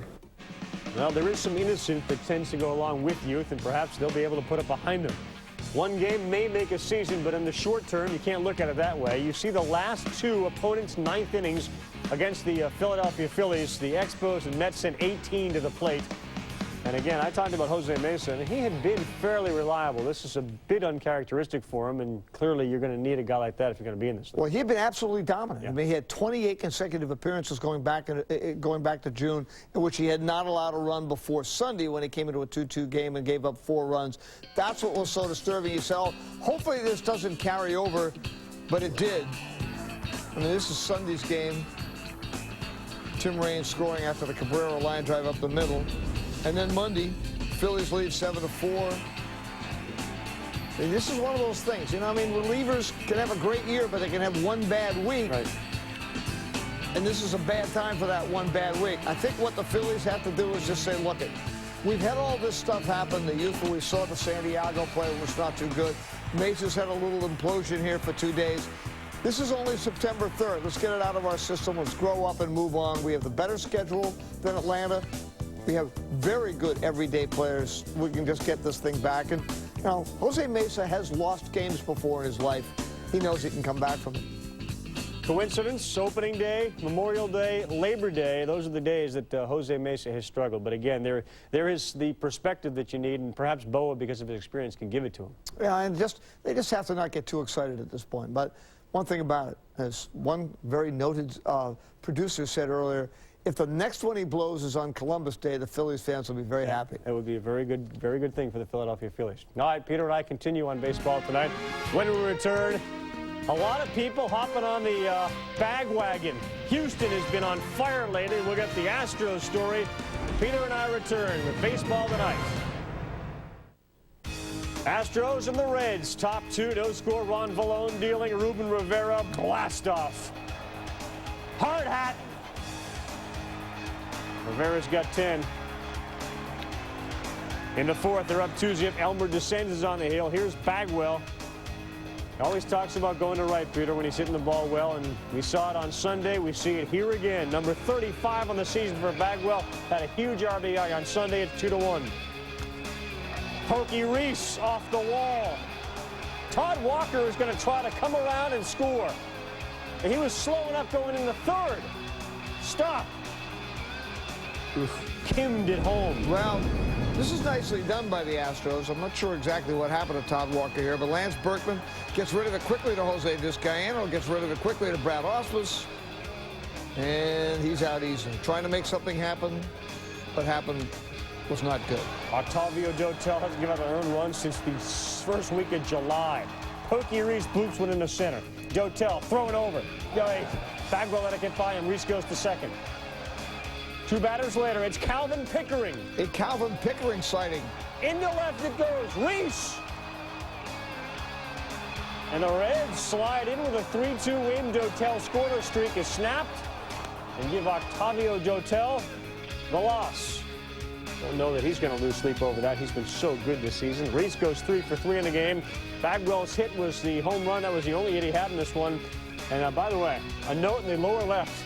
Ken Griffey, after starting so horribly, has the average hitter at 300. I mean, you start thinking about it, and I know Jim Bowden has said it. There's a possibility that in another year, Griffey and Adam Dunn could hit 100 home runs between them. How scary would that be? Let's take a look at the National League Central race right now, and you see the 3 games back in the loss column. The Cubs are at Houston. We touched on at the beginning of the show the fact the Cubs and the Astros play, as Peter said, the last 2 week ends. 7 of the last 10, they meet head-to-head. The Cardinals will figure in this one as well. All right, so we have a no-hitter on Monday. We also have some things to look back on that aren't exactly web gems. Peter Gammon's favorites. In fact, he came up with the idea of the weird gems. They're next. Welcome back, everyone, to Baseball Tonight. Weird gems, those plays or thoughts or things that happen. I mean, Phil Nevin actually broke up Randy Johnson's no-hitter on Sunday, and then he ends the no-hitter bid twice this season, including Bud Smith's on Monday. But that's just sort of the strange. You have the real. Well, I mean, you're better at this. Yeah, I mean, this is the first time I've ever seen 2 teams try to have a fight over an earring. But this was when, of course, a week ago Saturday, when the sun was reflecting off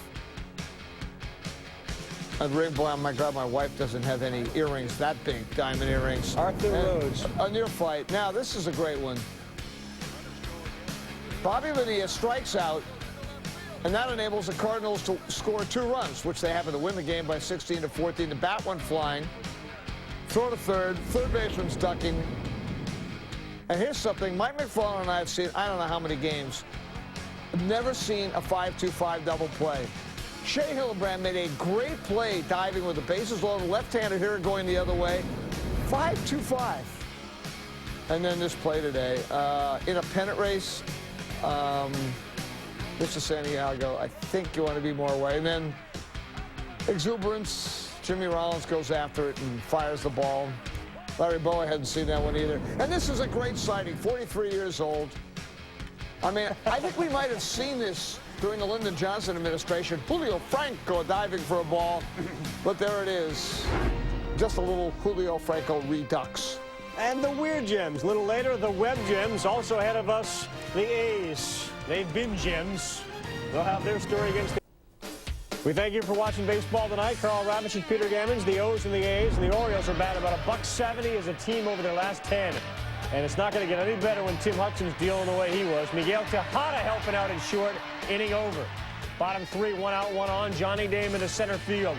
Willie Harris going back. Good play, and then he wakes up and fires to first, and Menachito's doubled off. Well, one of the fun things for the Orioles in September is to see some of these young players. Harris, nice play, picks them off. And one great thing about Baltimore is they will accept those young players. You talked about other good signs for teams. You mentioned Javi Lopez for Atlanta. How about Eric Chavez and the way he's hitting lately? Well, he's hitting like crazy. 23 home runs. I think he's the best defensive third baseman in the American League right now. They're up 2-0. Conine just checking out. Next batter, Tim Hudson, Tony Batista. Game, set, match there. Melvin Mora breaks up a perfect game with a single on the next at bat. So he took that into the 5th. Now in the 6th, he's angry. Chavez. Peter, point proven. In the 6th, second and first, 2 outs. A's are up 3-0. Terrence Long on the ground to second. Hairston in the hole. Good cover at first, but not in time, and Dye scores from second. The A's go up 4-0, and they hang on in the win by a score of 4-2.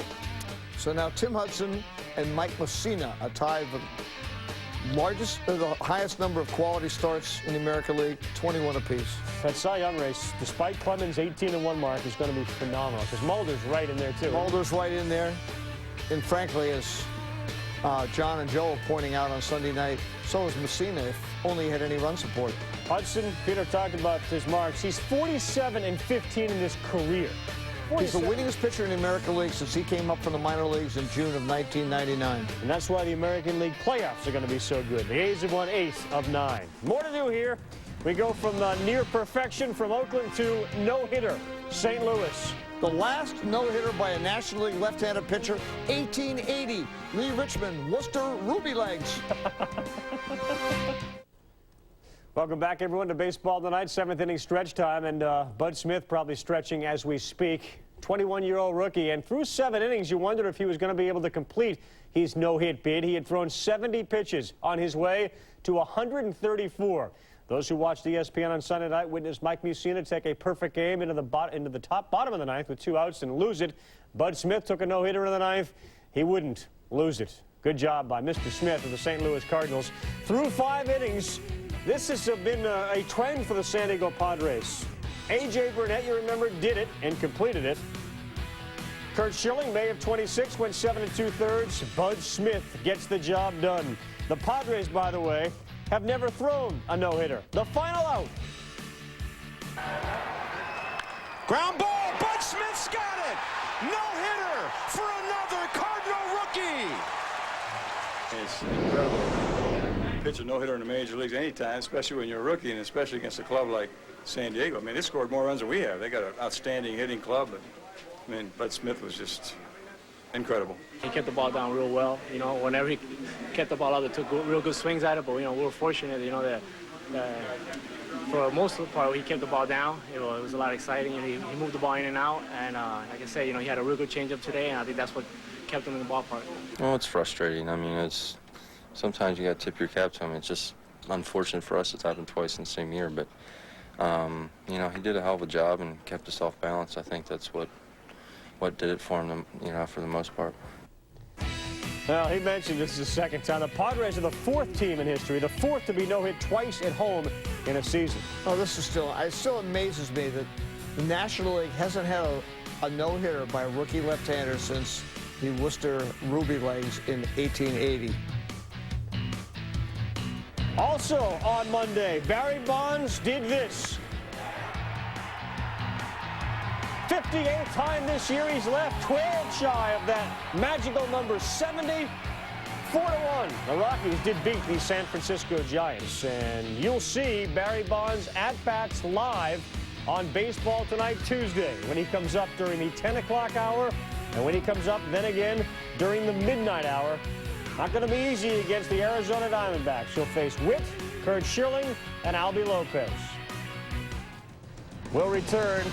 Well, we saw a great pitching performance worthy of Web Gems. How about the guys with the gloves in the field? We'll have those when Peter and I return on this edition of Baseball Tonight. Baseball Tonight is brought to you by Castrol GTX, the only motor oil that provides the most protection. Castrol GTX. Drive hard. Going, Gone is brought to you by Pemmican Beef Jerky. Need some help to get you through the day? Pack Pemmican Beef Jerky and you'll survive the day.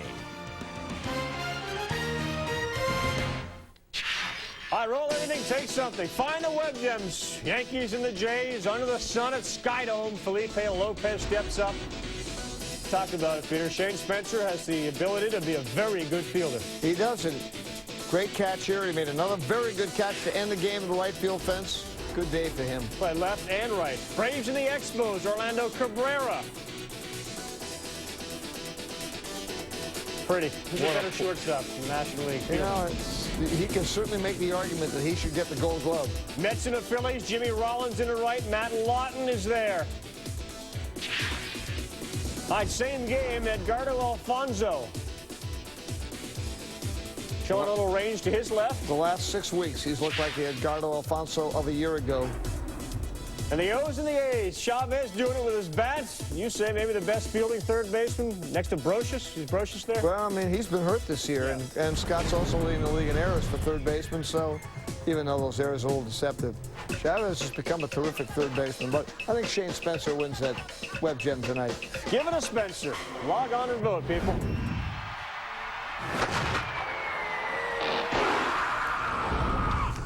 Well, you'll see no Padres on this list because they didn't get a hit. Bud Smith no-hit them. And here are the guys who did leave the buildings. The return of Javier Lopez. Braves like to see some offense from him. Their offense has shown a little life the last couple of days. You see Ellis Burks coming up with a big hit for the Cleveland Indians. Out of time on this edition of Baseball Tonight. It's been a good one. For Peter Gammons, I'm Carl Ravitch. Enjoy SportsCenter and more on Bud Smith.